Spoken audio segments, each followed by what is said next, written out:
गौरने जय गौरने जय कृष्ण बलराम जय कृष्ण बलराम कृष्ण बलराम जय कृष्ण बलराम जय जय प्रभुपाद प्रभुपाद प्रभुपाद जय जय प्रभुपाद जय जय गुरुदेव गुरुदेव गुरुदेव जय जय गुरुदेव नित्य गुरु हरि बोल हरि बोल हरि बोल नित्य गुरु हरि बोल नित्य गौर प्रेमानंदे हरि हरि हरी हरी हरे बोल। खूब कृष्ण खूब प्रभुजी ધન્યવાદ. હરે धन्यवाद કૃષ્ણ.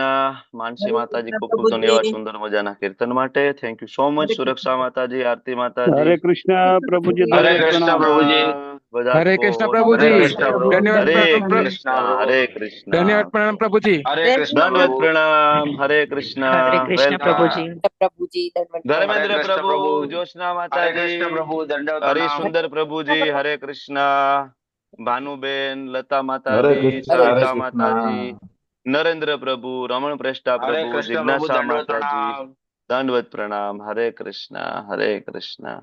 હરે કૃષ્ણ પ્રભુજી. મિત્ર વિંદા માતાજી, હરે કૃષ્ણ. રુદ્ર પ્રભુ, હરે કૃષ્ણ. એન્ડ હરે કૃષ્ણ. દીપેશ્વરી, હરે કૃષ્ણ. મોના હરે માતાજી, કૃષ્ણ. હરે કૃષ્ણ હરે કૃષ્ણ. પુષ્પા માતાજી, અલ્પેશ કલોત્રા પ્રભુ, લતા માતાજી, સવિતા હરે માતાજી, હરિ બોલ. આકૃતિ માતાજી, હરે કૃષ્ણ હરે કૃષ્ણ. હરે કૃષ્ણ. બધાનું ખૂબ ખૂબ સ્વાગત છે ઇસ્કોન મેંગલુરુ હરે શ્રી શ્રી કૃષ્ણ રાધા પ્રભુજી. ગોવિંદ મંદિર કુલાઈ તરફથી. હરે કૃષ્ણ. જય શ્રી બા પરમાર માતાજી, વેલકમ. હરે કૃષ્ણ. હરે કૃષ્ણ. શરૂઆત કરશું ભગવાન શ્રી શ્રી રાધા હરે ગોવિંદજીના કૃષ્ણ ચરણોમાં ખૂબ પ્રભુજી. ભાવપૂર્વક પ્રેમપૂર્વકની પ્રાર્થના. છાયા માતાજી, દીપિકા માતાજી, વેલકમ. હરે કૃષ્ણ. ઓમ અજ્ઞાનતિમિરાંધસ્ય જ્ઞાનાંજનશલાકયા ચક્ષુરુન્મિલિतं येन तस्मै श्रीगुरुवे नमः. श्रीचैतन्यमनोभीष्टं स्थापितं येन भूतले स्वयं रूप कदा मह्यं ददाति स्वपदान्तिकम्. वन्देऽहं श्रीगुरो श्रीयुतापदकमलम् श्रीगुरुन् वैष्णवांश्च श्रीरूपं साग्रजातं सहगण रघुनाथान्वितं तं सजीवं साद्वैतं सावधूतं परिजनसहितं कृष्णा चैतन्यदेवं श्रीराधा कृष्णपादान् सहगण ललिता श्री विशाखान्वितांश्च हे कृष्णा करुणा सिंधु दीनबंधु जगतपते गोपेश गोपिका कांत राधा कांत नमस्तुते तप्त कांचन गौरांगी श्री राधे वृंदावनेश्वरी वृषभानुसुते देवी प्रणमामि हरिप्रिये वाञ्छाकल्पतरुभ्यश्च कृपा सिन्धुभ्य एव च पतितानां पावनेभ्यो वैष्णवेभ्यो नमो नमः. नमो विष्णुपादाय कृष्णप्रेष्ठाय भूतले श्रीमते भक्तिवेदान्त स्वामिनिति नामिने. नमस्ते सारस्वते देवे गौरवाणी प्रचारिणे निर्विशेषा शून्यवादी पाश्चात्यादेशतारिणे. जय श्री कृष्ण चैतन्य प्रभु नित्यानंद श्री अद्वैत गदाधर श्रीवासादि गौर भक्त वृंद. हरे कृष्णा कृष्णा कृष्णा हरे हरे हरे हरे हरे हरे राम राम राम हरे राम हरे. हरे कृष्णा. वेलकम. હરે કૃષ્ણ પ્રભુજી. हरे હરે कृष्ण. કૃષ્ણ नीलपा પ્રભુજી. चौधरी माता जी, हिरल હરે पटेल माता કૃષ્ણ जी, પ્રભુજી. હરે કૃષ્ણ एंड પ્રભુજી. आनंद प्रदा गोपालिनी माता जी, कला माता जी, काश्मीरा देसाई माता जी. हरे कृष्ण. જે હમણાં જોડાયા છે અને હરે જેના વિડીયો કૃષ્ણ. ઓન છે એ બધાનું ખૂબ ખૂબ સ્વાગત છે. આર્ય માતાજી, હરે કૃષ્ણ, વેલકમ. ઓકે, ચાલો હરે શરૂઆત કૃષ્ણ. કરશું. હરે કૃષ્ણ. ગઈકાલે આપણે ચર્ચા કરી રહ્યા હતા અધ્યાય નંબર 2, લેવલ 2, અધ્યાય નંબર 2, વિભાગ બીજો. લગભગ અધ્યાય નંબર 2 માં આપણે 3 દિવસ કરીએ તો આપણે પૂરું કરી શકીએ, કારણ કે 2 દિવસમાં 72 શ્લોક કવર કરવા ઇટ ઇઝ વેરી ડિફિકલ્ટ. એટલે આપણે આજે પ્રયાસ કરશું જેટલા કવર થાય એટલા, બાકીના આપણે આવતીકાલે પણ બીજો અધ્યાય કન્ટિન્યુ રાખવાની કોશિશ કરીશું. બરાબર. અને જે નાનો અધ્યાય છે એ થોડો ટૂંકાવી દઈશું. ઓકે. આ અધ્યાય ખૂબ લેન્ધી છે. તો ગઈકાલે આપણે વાત કરતા હતા બીજા અધ્યાયની શરૂઆત, જેમાં પહેલા અધ્યાયની અંદર અર્જુનના યુદ્ધના કરવાના 4 કારણો: કરુણા, કોઈ આનંદ નથી, કુળ પરંપરાનો નાશ, અને પાપી પ્રતિક્રિયાનો ભય, પાપનો ભય. અને ગઈકાલે આપણે જોયું કે અર્જુન 5મું કારણ આપે છે, અનિર્ણયતા. અને એ કારણ આપ્યા પછી અર્જુન ભગવાનને શરણાગત થાય છે. પહેલો વિભાગ આપણે ગઈકાલે કવર કર્યો હતો કે અર્જુનની શંકાઓ અને અલ્ટિમેટલી અર્જુનની શરણાગતિ. બરાબર. સંજય પહેલા શ્લોકથી એન્ટ્રી કરે છે, અને સંજયનો પહેલો શ્લોક છે તમ તથા કૃપયા આવિષ્ટમ. એકચ્યુઅલી અર્જુનનું વર્ણન કરે છે કે અર્જુનનું શું હાલત છે. અશ્રુ પૂર્ણા કુલેક્ષણમ, અર્જુન રડી રહ્યા છે. ત્યારે ભગવાન એન્ટર થાય છે અને તરત ભગવાન કહે છે કે આવી તારામાં ક્યાંથી ભાઈ આવી મલિનતા આવી? આટલો વિદ્વાન માણસ થઈ અને તું રડી રહ્યો છે? બરાબર. ભગવાન સમજાવે છે. પછી કહે છે ક્લેબ્ય માંસમ ગમ પાર્થ, હે પાર્થ, આવી નામર્દય તને શોભતી નથી. શુદ્ર હૃદયની દરબડતાઓને ત્યાગ કરો. બરાબર. અને અર્જુન કહે છે પણ કેવી રીતના પ્રભુ? તમે કહો છો પણ કેવી રીતના? How it is possible? સામે ભીષ્મ મારા દાદા, સામે ગુરુ દ્રોણ મારા ગુરુ, કેવી રીતના એને મારી શકું? વેરી ડિફિકલ્ટ, બહુ અઘરું છે. તમે ખાલી કયો છો પણ મારાથી થાય એમ નથી, અઘરું છે. ગુરુ ન હત્વા હિ મહાનુભાવાન, કેવી રીતના થાય પ્રભુ? વાક યુદ્ધ પણ ના થાય પણ તમે કહો છો કે ના ગળા કાપી નાખો. બરાબર ને? વાણીથી પણ યુદ્ધ ના કરી શકો હું. ઊંચા અવાજ જેની સામે હું કોઈ દી બોલ્યો પણ નથી, એવા મારા દાદા, મારા ગુરુદેવ, એને હું વધ કેવી રીતના કરું? બરાબર. ત્યારે 6થા શ્લોકની અંદર કહે છે કે મને કઈ નથી સમજાતું. મેં મારા બધા જ જ્ઞાનનો સાર તમારી સામે મૂક્યો, અલગ અલગ કારણો રજૂ કરી દીધા, પણ મને એનાથી કોઈ સોલ્યુશન ના મળ્યું. અનિર્ણયતા. તો હવે 7મા શ્લોકની અંદર અર્જુન ભગવાનને કહે છે પ્રભુ, હું તમારો શિષ્ય છું, તમે મારા ગુરુ છો. કૃપણતા. મને નથી સમજાતું. આ ભાવ આપણો હોવો જોઈએ ભગવદ્ ગીતા શીખવા માટે ને સમજવા માટે. આ નહીં હોય તો આપણે ક્યારેય ભગવદ્ ગીતાને સમજી શકવા માટે સક્ષમ નથી. કૃપણતાનો ભાવ હોવો જોઈએ. બરાબર. અને ગુરુ શિષ્ય પરંપરામાં અગાધ વિશ્વાસ હોવો જોઈએ કે ભાઈ જે પ્રભુપાદ લખે છે એ સંપૂર્ણપણે સત્ય છે. તમે કહો હું તો શરણાગત છું, તમે મને ઉપદેશ આપો મારે શું કરવાનું છે. હા, મને નહીં સમજાય તો હું જિજ્ઞાસાવશ પ્રશ્ન પૂછીશ, પણ હું ચેલેન્જ કરીશ નહીં. બરાબર. આ ભાવ આપણો હોવો જોઈએ. એ ભાવ સાથે અર્જુન ભગવાનને શરણાગત થયા. અને આગળ અર્જુન કહે છે કે આ જગતનું કદાચ સંપૂર્ણ સુખ મળી જાય, નિષ્કંટક રાજ્ય પણ પ્રાપ્ત થઈ જાય ને, અરે આઈનું તો શું, મને કદાચ સ્વર્ગનું પણ રાજ્ય મળે ને, તો પણ આ શોકને દૂર કરી શકાય નહીં. આના ઉપરથી આપણે ગઈકાલે ચર્ચા કરી હતી. કદાચ આ જગતમાં કદાચ તમે મિલિયોનર્સ બિલિયોનર્સ બની જાવ તો પણ શોકને તમે ટાળી શકતા નથી. શોક તો જીવનમાં રહેવાનો છે. અને શોકમાંથી બહાર નીકળવું હોય તો ક્યાં જવાનું? શોકમાંથી બહાર નીકળવું હોય તો શ્લોકના શરણે જવાનું. શ્લોક ભગવદ્ ગીતાના શ્લોક છે એ તમારા જીવનના શોકને દૂર કરશે. બરાબર. આજે લાંબી મુસાફરીનો જે થાક છે, મનુષ્ય જીવનની મુસાફરીનો જે થાક છે, અને એ થાક ઉતારવો હોય તો ક્યાં જવાનું?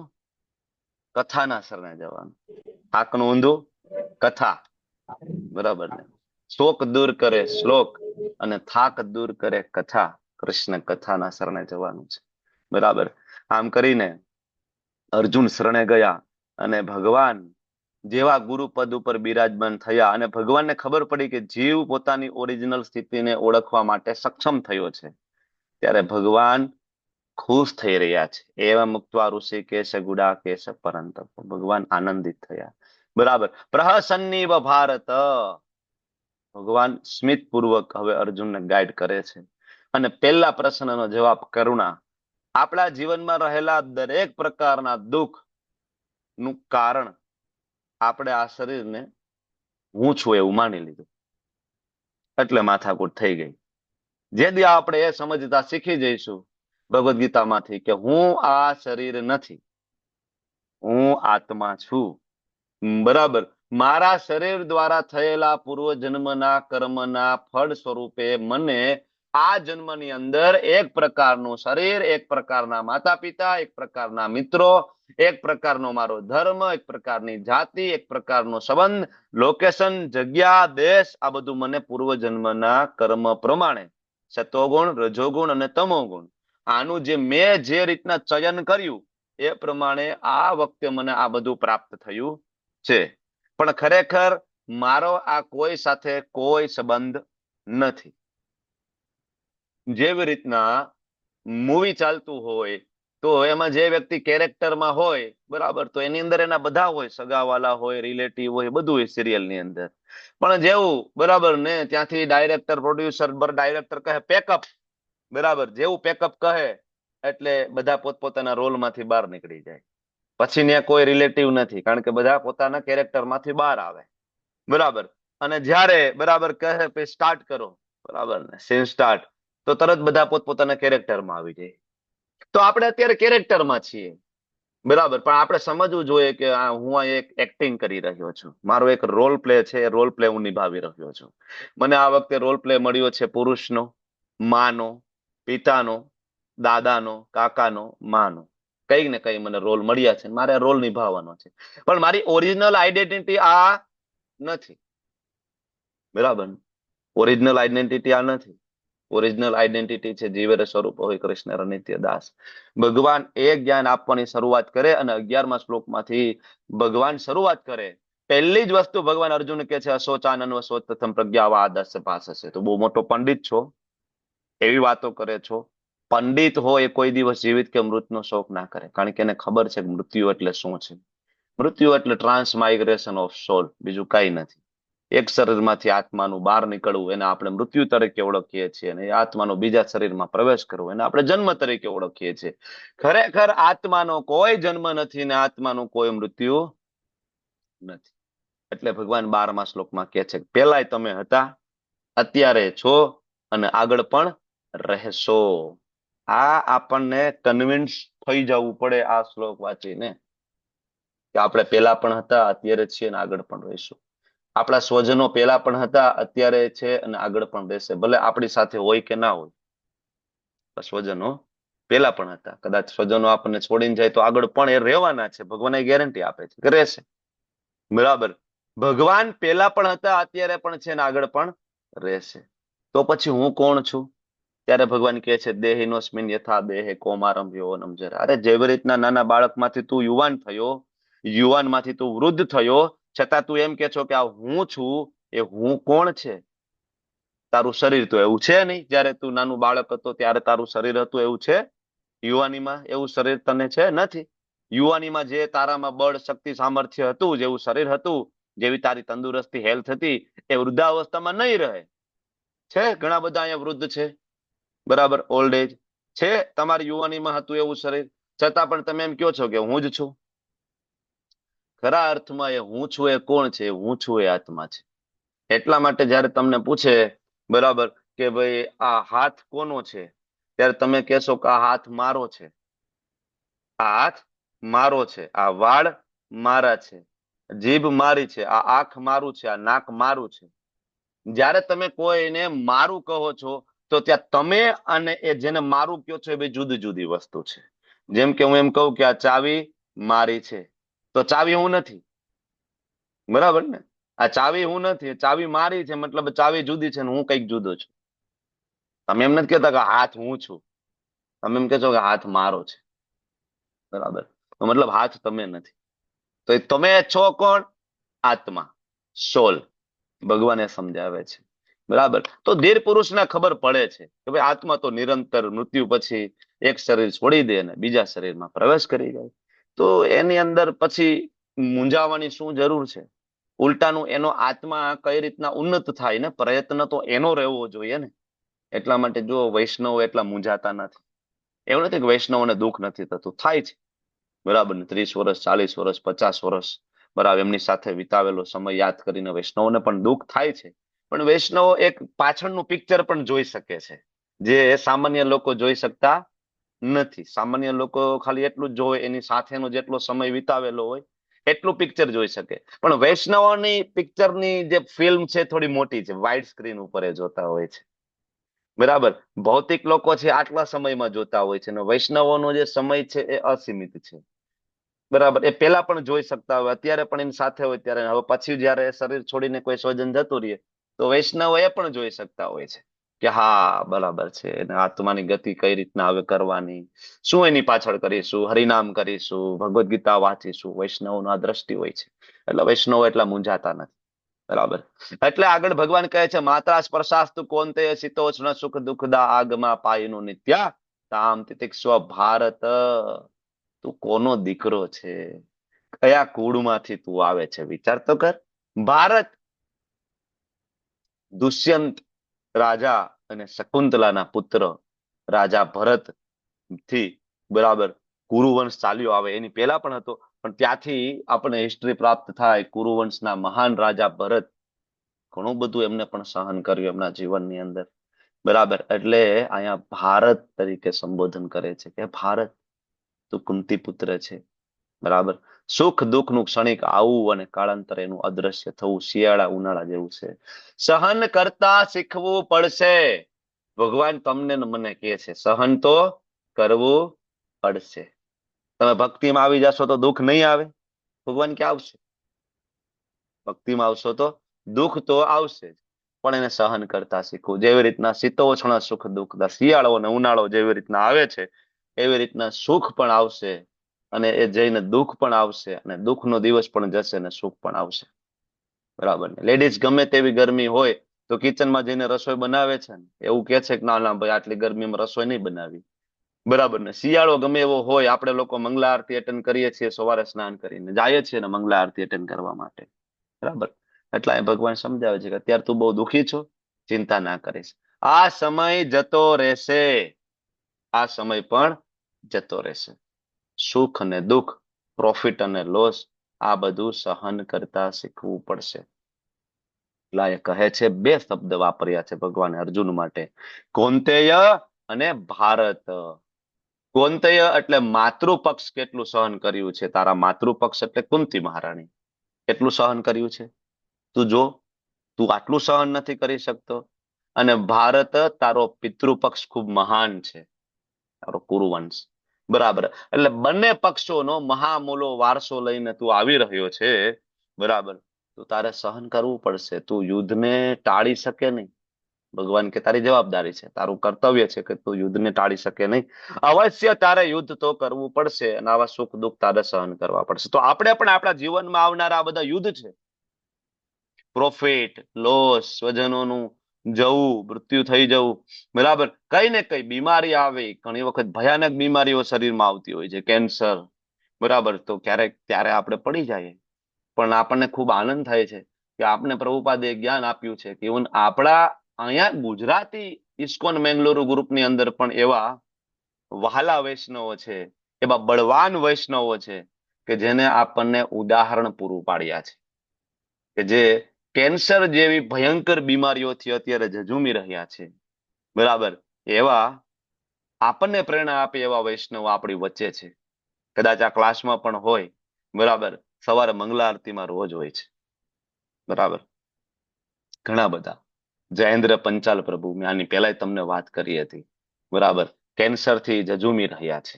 પણ તમે ક્યારેક વડોદરા જાઓ અને જો મળવાનું થાય તો મળજો, તો તમને એવું લાગશે ને કે આ વ્યક્તિને કેન્સર છે. રોજ 16 માળા કરવી, રોજ મંગલા આરતી એટેન્ડ કરવી, રોજ રાધા ગોવિંદના દર્શન કરવા, કન્ટિન્યુઅસ.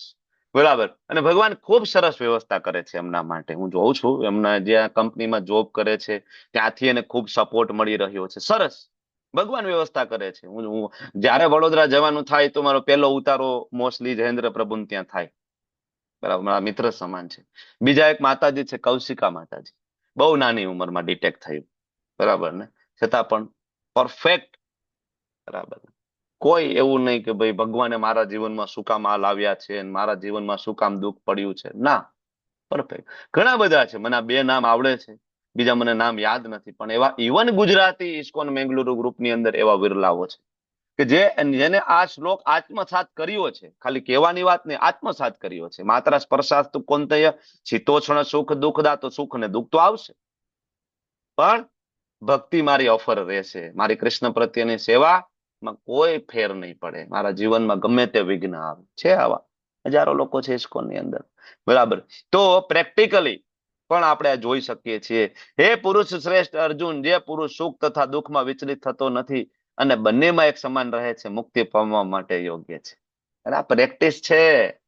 તમે અત્યારે સામાન્ય સુખમાં છકી જશો અને થોડું દુઃખ પડશે અને તમે દુઃખી થઈ જશો, તો કેવી રીતના તમે આગળ જઈ શકશો ભગવાનની સેવા કરવા માટે? સમજ્યા? હજી તો આપણે આગળ જઈશું અને આ જન્મમાં જો સારી એવી ભક્તિ આપણે પૂર્ણ કરશું તો ભગવાન આપણને એની લીલાનો ભાગ બનાવશે. જેવી રીતના અર્જુનને એની લીલાનો ભાગ બનાવ્યો છે ને. 5 પાંડવો ભગવાનની લીલાનો ભાગ છે. હવે આજે આપણું કોઈ સ્વજન જતું રહેશે અને આપણે સહન કરી શકતા નથી, તો ભગવાન કહે છે તો કેવી રીતના હું તને મારી નિત્ય લીલામાં પ્રવેશ આપીશ? કારણ કે અહીંયા તો આવી બધી ઘણી બધી ઘટનાઓ થશે. જેવી રીતના તમને ખબર છે 5 પાંડવો ના પુત્રો નું ગળું કાપીને અશ્વત્થામા અડધી રાત્રે લઈને જતો રહ્યો હતો. ખબર છે ને તમને લોકોને? સૂતા હતા અને રાત્રે ગળા કાપીને લઈ ગયો હતો. તો પણ 5 પાંડવોમાંથી એકેય પાંડવ કે ઇવન કુંતી મહારાણીએ ભગવાન કૃષ્ણ સાથે હોવા છતાં ક્યારે કમ્પ્લેન કરી નથી. તમે તો નારાયણ છો, તમે તો સ્વયં ભગવાન છો, તમે અમારી સાઈડમાં હોય મારા દીકરાઓને માથા કાપી જાય? જાઓ, અમને વિશ્વાસ નથી તમે ભગવાન છો એવું. બાકી તમે ભગવાન હોય તો આવું થાય જ નહીં. જાઓ, નથી તમારામાં શ્રદ્ધા. આવું ક્યાં છે? મહાભારતની અંદર, ભાગવતમની અંદર અનન્ય ભક્તિ છે કુંતી મહારાણીની 5 પાંડવોની ભગવાન પ્રત્યેની. જીવનમાં ગમે તે મુશ્કેલી આવે, વોટ એવર. તો આ એક આપણી ઇન્ટર્નશિપ ચાલી રહી છે, આ એક આપણી ટ્રેનિંગ ચાલી રહી છે. તો આવા દુઃખ તો જીવનમાં આવશે. ભગવાન કહે છે સુખ દુઃખમાં વિચલિત નહીં થવાનું, સમાન રહેવાનું છે, ત્યારે મુક્તિ પ્રાપ્ત થશે. બરાબર. અમૃત ત્વાય કલ્પતે, અમૃત સમાન જે જગ્યા છે ત્યાં આપણે જવું હોય તો પેલા એના માટેની ટ્રેનિંગ લેવી પડે. બરાબર ને? જેમ કે તમારે સ્પેસશિપમાં જવું હોય, અંતરિક્ષમાં જવું હોય, તો અંતરિક્ષમાં ગયા પહેલા ઘણી બધી એની ટ્રેનિંગ આપવામાં આવે. એનો જે જી ફોર્સ હોય છે, ગુરુત્વાકર્ષણ બળની વિરુદ્ધ તમે કેવી રીતના જીવી શકો, બરાબર, એની તમને ટ્રેનિંગ આપવામાં આવે છે. ખૂબ ટ્રેનિંગ આપવામાં આવે. મોટા ભાગના લોકો એ ટ્રેનિંગ નથી બરાબર કમ્પ્લીટ કરી શકતા. આર્મીમાં જવું હોય તો કેવી કપરી ટ્રેનિંગ આપવામાં આવે? એમને બરાબર ને? આપણા જે એસપીજી કમાન્ડોઝ ને આતે તમે જોવો છો આજે બોર્ડર ઉપર આપણે સુખેથી ક્લાસ લઈ રહ્યા છીએ, સાંભળી શક્યા છીએ તમે લોકો, બરાબર. તો આપણા સૈનિકો બોર્ડર ઉપર ઉભા છે એટલા માટે ને, બરાબર. તો એને પણ કેવી કપરી પરિસ્થિતિમાંથી એ લોકો પસાર થયા છે આપણા સૈનિકો, ખબર છે ને? ટ્રેનિંગ સૌથી મુશ્કેલ ટ્રેનિંગમાંથી એક ટ્રેનિંગ છે આ બધી, બરાબર. પણ છતાં એમાંથી વિચલિત નથી થયા. જે વિચલિત થઈ ગયા ઘરે આવી ગયા પાછા આપણી જેમ. જે વિચલિત નથી થયા એ છે આજે બોર્ડર ઉપર, બરાબર. એને એ સન્માન પ્રાપ્ત થયું છે, બરાબર. ત્યારે દેશ કાજે પોતાનું જીવન ત્યજવા માટે તૈયાર છે આજે, બરાબર. ત્યારે એને શહીદનું બિરુદ આપવામાં આવે છે. બિલકુલ વિચલિત નથી થતા. સામી છાતીએ ગન લઈને નીકળી જાય છે. કોઈ ચિંતા નથી, મૃત્યુનો કોઈ ભય નથી. આ તો છે. જયારે કોઈ ભક્તિમાં આગળ વધે ત્યારે કોઈ ભય નથી, કોઈ ચિંતા નથી, બરાબર. તો સુખ દુઃખમાં વિચલિત થતો નથી, ત્યારે મુક્તિ પ્રાપ્ત થાય. સત્યના દ્રષ્ટાઓ એવા નિષ્કર્ષ પર આવ્યા છે કે અસત એટલે કે આ ભૌતિક શરીર કોઈ સ્થાયિત્વ નથી.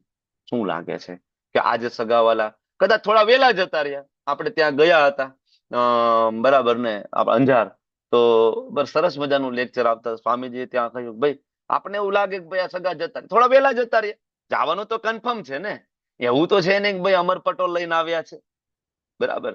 જવાનું બધાનું કન્ફર્મ છે, 100% છે. કોઈ 20 વર્ષે, 25 વર્ષે, 30 વર્ષે, 40 વર્ષે, 65 વર્ષે, 80 વર્ષે જવાનું 100% છે. જવાનું તો છે, કારણ કે આ ભૌતિક શરીરનું કોઈ સ્થાયિત્વ નથી. ના સતો વિદ્યતે ભાવો, ના ભાવો વિદ્યતે સત. તો આ અસત છે એનું અલ્ટિમેટલી કોઈ સ્થાયિત્વ નથી. અને જે સત જે છે, ન ભાવો વિદ્યતે સત, ન ભાવો, એની અંદર કોઈ પરિવર્તન આવવાનું નથી. કેમાં? આત્માની અંદર. ન અભાવ, બરાબર, વિદ્યતે સત. સતની અંદર કોઈ પરિવર્તન થવાનું નથી આત્માની અંદર. બંનેની પ્રકૃતિના અધ્યયન દ્વારા સત્યના દ્રષ્ટાઓ ઋષિ મુનિઓનું રેફરન્સ આપે છે કે આ નિર્ણય ઉપર એ લોકો આવ્યા છે. બરાબર. તો પરિવર્તન તો આવશે, 110% આવશે. 6 પરિવર્તન દરેક મનુષ્યના જીવનમાં આવવાના છે, આવવાના છે ને આવવાના છે. ખાલી મનુષ્યના નહીં, બધામાં. બરાબર. પેલા બાળક હોય, બાળકમાંથી યુવાન બને, યુવાનમાંથી થોડો અમુક સમય માટે સ્ટેબલ રહેશે. બરાબર. સ્ટેબલ રહ્યા પછી બાય પ્રોડક્ટ એની ઉત્પન્ન થશે. બરાબર. બાળકો આ પછી ધીમે ધીમે શરીર ક્ષીણ થવા લાગશે, ક્ષીણ થશે ને અલ્ટિમેટલી એનું મૃત્યુ થશે. તો આ 6 પરિવર્તન તો આવશે, 110% આવશે, બધાના જીવનમાં આવશે, એનું કોઈ તોડ છે નહીં.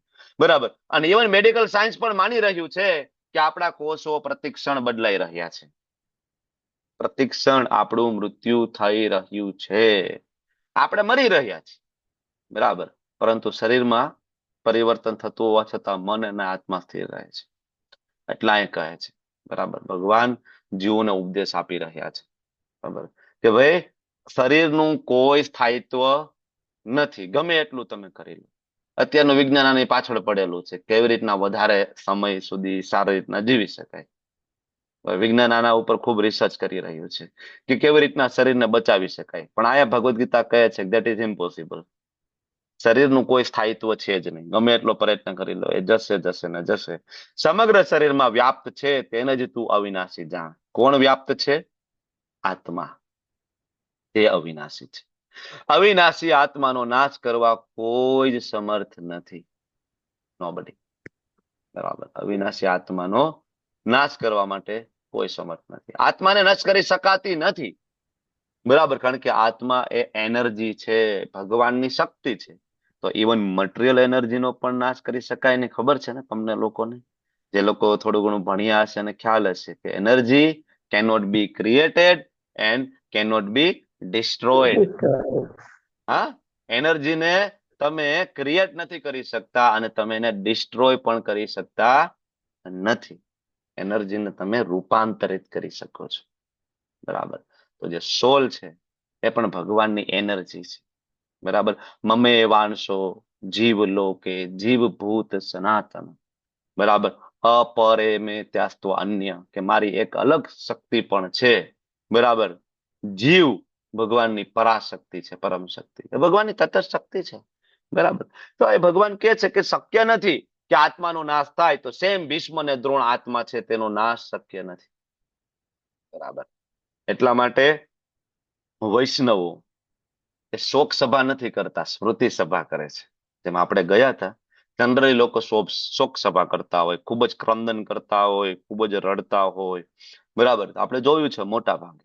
બરાબર. પણ આપણે શોક સભા નથી કરતા. તમે જોયું હશે મોટા ભાગે શોક સભાની અંદર લોકો આવે, મળે, હા શું થયું, કેમ થયું, કેવી રીતના ગુજરી ગયા, હા એમ કરીને પાછા નીકળી જાય. બરાબર. 2-5 મિનિટ આવે ને મળે ને જાય, આવે ને મળે ને જાય. એ રિચ્યુઅલ છે, સિમ્પલ. બરાબર. એક લૌકિક વ્યવહાર છે. પણ વૈષ્ણવો શોક સભા નથી કરતા.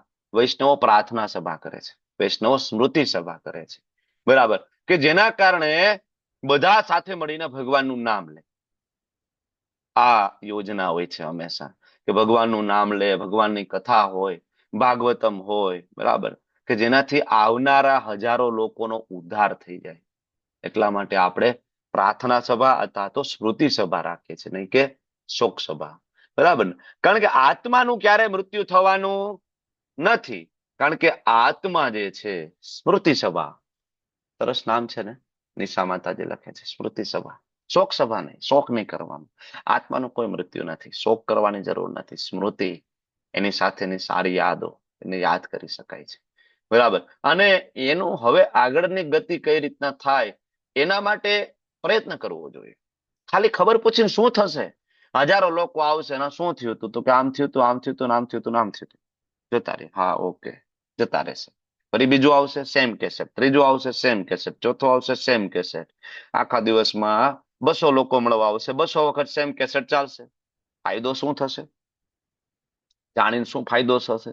સગાવાલા આવીને જાણશે કે ભાઈ આ રીતના મૃત્યુ થયું, શું ફાયદો થશે એને? કોઈ નહીં ફાયદો. બરાબર.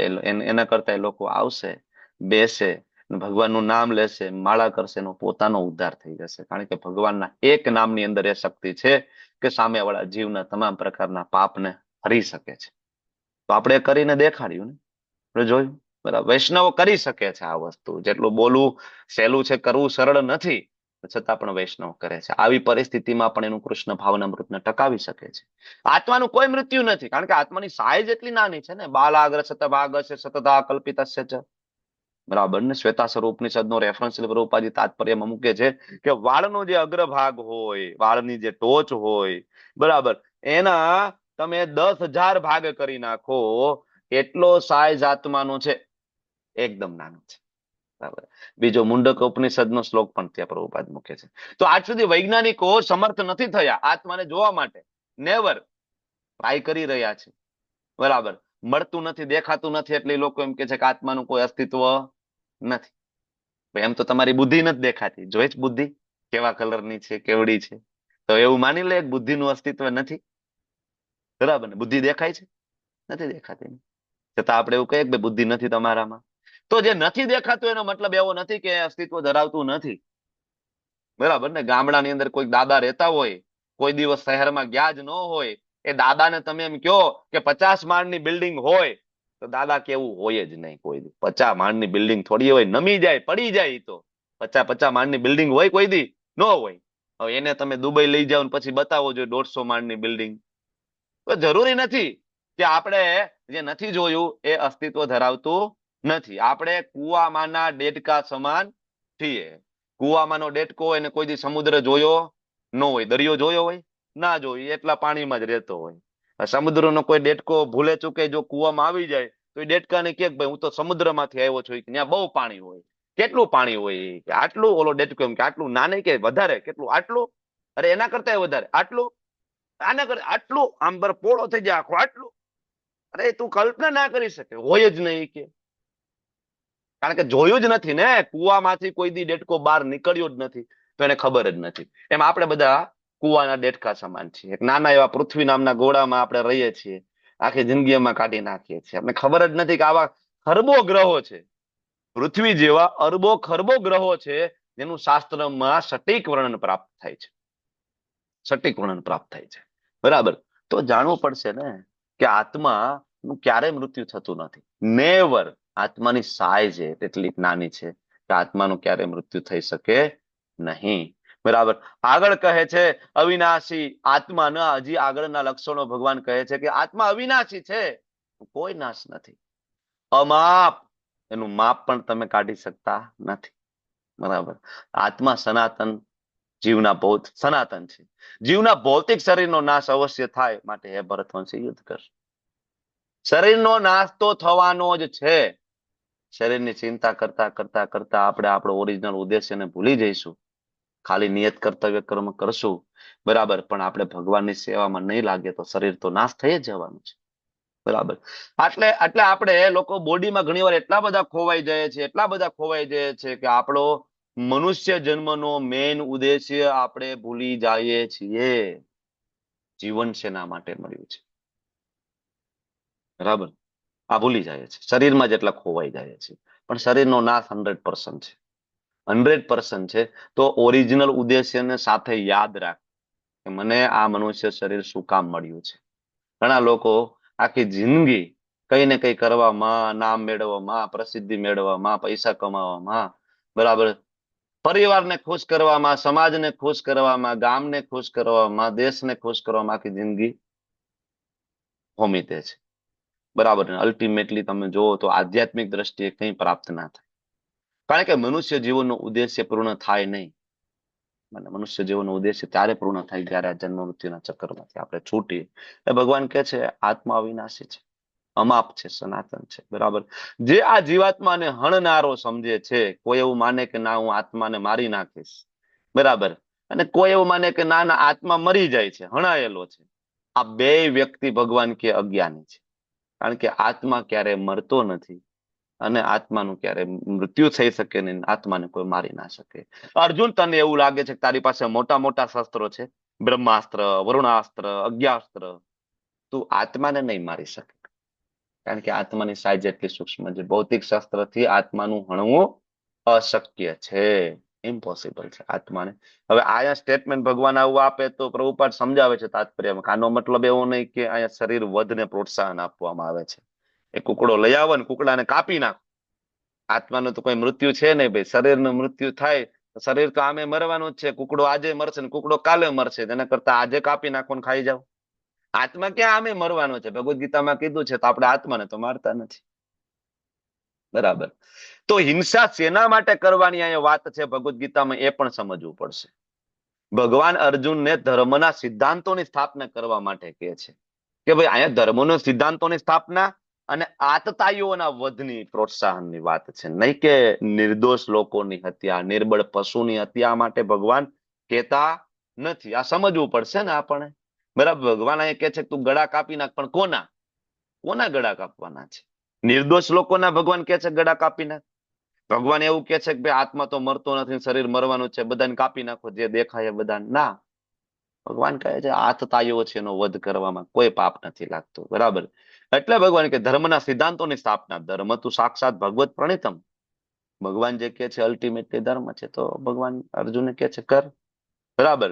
કારણ કે ન જાયતે મ્રિયતે વા કદાચિન નાયમ ભૂતવા ભવિતા ન ભૂય અજો નિત્ય શાશ્વતો યમ પુરાણો ન હન્યતે અન્ય માને શરીર. શિલ પ્રભુપાદજીનું ફેવરિટ સ્ટેટમેન્ટ છે, ન હન્યતે અન્ય માને શરીરે.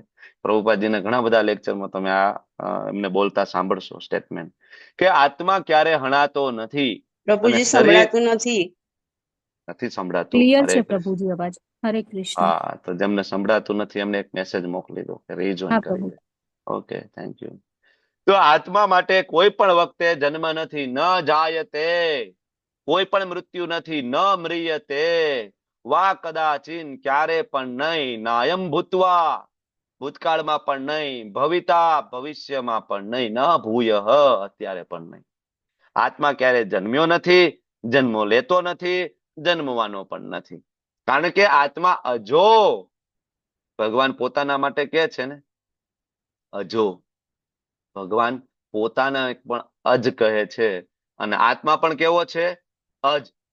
આપણો કોઈ જન્મ નથી, ભગવાનનો કોઈ જન્મ નથી.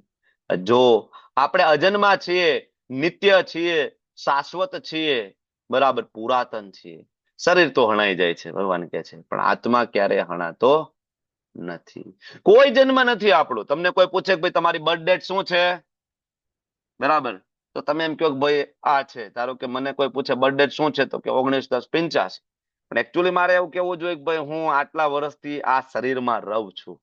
આમ તો મારો કોઈ જન્મ નથી, પણ થોડા સમયથી આ શરીરમાં અત્યારે હું રહું છું. આની પહેલા હું કોઈ બીજા શરીરમાં રહેતો તો મને અત્યારે યાદ નથી, અને આ શરીર છોડ્યા પછી હું એક નવા શરીરમાં રહેવા જઈશ, જો મારી ભક્તિ પૂરી નહીં થાય તો. અને ઇવન ભક્તિ પૂરી થઈ જશે તો હું એક દિવ્ય શરીરમાં રહેવા જઈશ. બાકી મારો કોઈ જન્મ છે નહીં. હું તો ઇટરનલ છું, હું તો નિત્ય છું, શાશ્વત છું. બરાબર ને? હું અવિનાશી છું. સાચી સમજ છે આ. ન હન્યતે હન્યમાને શરીરે. સાચી સમજ તો આ છે. કારણ કે શરીરમાં રૂપાંતરો આવશે, આવશે અને આવશે, અને શરીરનો નાશ થશે, થશે ને થશે. ગેરંટીડ છે, થવાનો જ છે, એમાં કોઈ શંકાને સ્થાન નથી.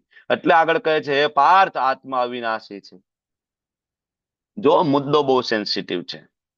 હું શરીર નથી, હું આત્મા છું, એ સમજવામાં 2, 4, 5, 10 જન્મ જતા,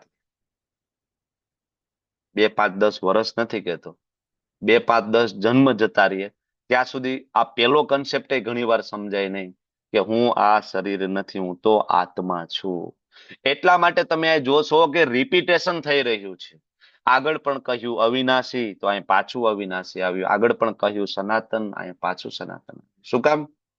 કારણ કે ભગવાન આપણને રિવિઝન કરાવવા માંગે છે કે તમે સમજો કે તમારો કોઈ જન્મ નથી, અજન્મા છો, અવિકારી.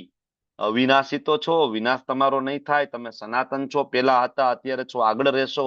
અજન્મા, તમારો કોઈ જન્મ નથી. સાથે સાથે અવિકારી, અવ્યયમ, વિકાર નહીં થાય કોઈ દિવસ. વિકાર એટલે શું? વિકાર એટલે દૂધમાં થોડું તમે મેરવણ નાખો તો શું બની જાય? દહીં. દહીં બની જાય ને દૂધમાંથી. તો એમાં વિકાર આવી ગયો કહેવાય. એના લક્ષણો, ગુણધર્મ બધું બદલાઈ ગયું. દૂધમાં જે ગુણ છે એ દહીંમાં ગુણ નથી, બે વસ્તુ જુદી જુદી થઈ ગઈ. તો એવી રીતના આત્મામાં એવું ના બને કે આત્મામાં તમે યોગ કરો, તપ કરો, હિમાલયમાં જાઓ, ઋષિકેશમાં જાઓ, ધ્યાન કરો, દાન કરો, અને આત્મા પરમાત્મા બની ગઈ. સમજ્યા? ભગવાન કહે છે કે આત્મા ક્યારે પરમાત્મા બની શકતો નથી, કારણ કે આત્મા અવિકારી છે, એમાં વિકાર ના આવે, એનું સ્વરૂપ ચેન્જ થાય નહીં. આત્મા પેલા આત્મા હતો, આત્મા અત્યારે છે અને આગળ રહેશે. થોડો અઘરો વિષય લાગે છે ને, થોડું ઉપરથી જાતું હોય એવું તમને લાગશે, કારણ કે આ સાંખ્ય યોગ છે. એકચ્યુઅલી સાંખ્ય યોગમાં ભલભલા તત્વજ્ઞાનીઓ છે, બરાબર, આખી જિંદગી એના વાળ પાકી જાય આ ભણતા ભણતા ને શીખતા શીખતા કે 24 તત્વોનું શરીર કેમ બન્યું છે, આત્મા શું છે, આત્માનો કોઈ દોષ નથી તો શરીર શું કામ નવા નવા ગ્રહણ કરવા પડે, પાપ પુણ્ય શું કામ ભોગવવું પડે, આત્મા ભગવાનનો દાસ છે તો અહીં શું કામ હેરાન થાય છે, આવા પ્રશ્ન પૂછતા પૂછતા પૂછતા આગે જિંદગી નીકળી જાય. તોય આ સાંખ્ય યોગ સમજી શકાય નહીં. ડિફિકલ્ટ છે, પણ ક્યારે સમજી શકાશે? ત્યારે ગુરુની કૃપા થાય. ઓમ અજ્ઞાન તિમિરાંધસ્ય જ્ઞાનાંજન શલાકયા. તો એટલા માટે હું તમને કહું કે રોજ ક્લાસને ટાઈમે જોઈન કરો. જે શરૂઆતનું જે મંગલાચરણ છે ને, તો બધાને એમ છે કે મંગલાચરણનું કઈ બહુ મહત્વ ન હોય. ઓલું આપણે મૂવી જોવા જતા હોય ને શરૂઆતમાં નંબર પડતા હોય, ખબર છે ને, એનું કઈ મહત્વ ન હોય, કે એ કઈ જોવાની જરૂર ન હોય, ચાલુ એક્ઝિટ ક્યારે થાય ત્યારે જઈએ આપણે. ઘણા બધા અહીંયા એવી જ રીતના માને છે, કઈ પેલા નંબર પડતા હોય, પ્રભુજી આવશે ને થોડીક વાર તો બરાબર ક્લાસના નંબર પડશે, ઓમ અજ્ઞાન તિમિરાંધસ્ય જ્ઞાનાંજન શલાકયા, એ ચાલશે બધું. આપણે પછી શાંતિથી જઈશું. આપણે 8 ને 10 ની આસપાસ જોઈન કરશું, એટલે ત્યારે પ્રભુજી છે એ ઓરિજિનલ ટ્રેક ઉપર આવી ગયા હશે. શરૂઆતમાં નંબર પડતા હોય એનું કઈ બહુ મહત્વ નથી. ના, એ નંબર નથી પડતા, એ સ્તુતિ છે. ઓમ અજ્ઞાન તિમિરાંધસ્ય જ્ઞાનાંજન શલાકયા. જ્યાં સુધી તમે બોલશો નહીં તો ભાવ કેવી રીતના આવશે તમને? બરાબર ને, ભાવ આવવો જોઈએ ને.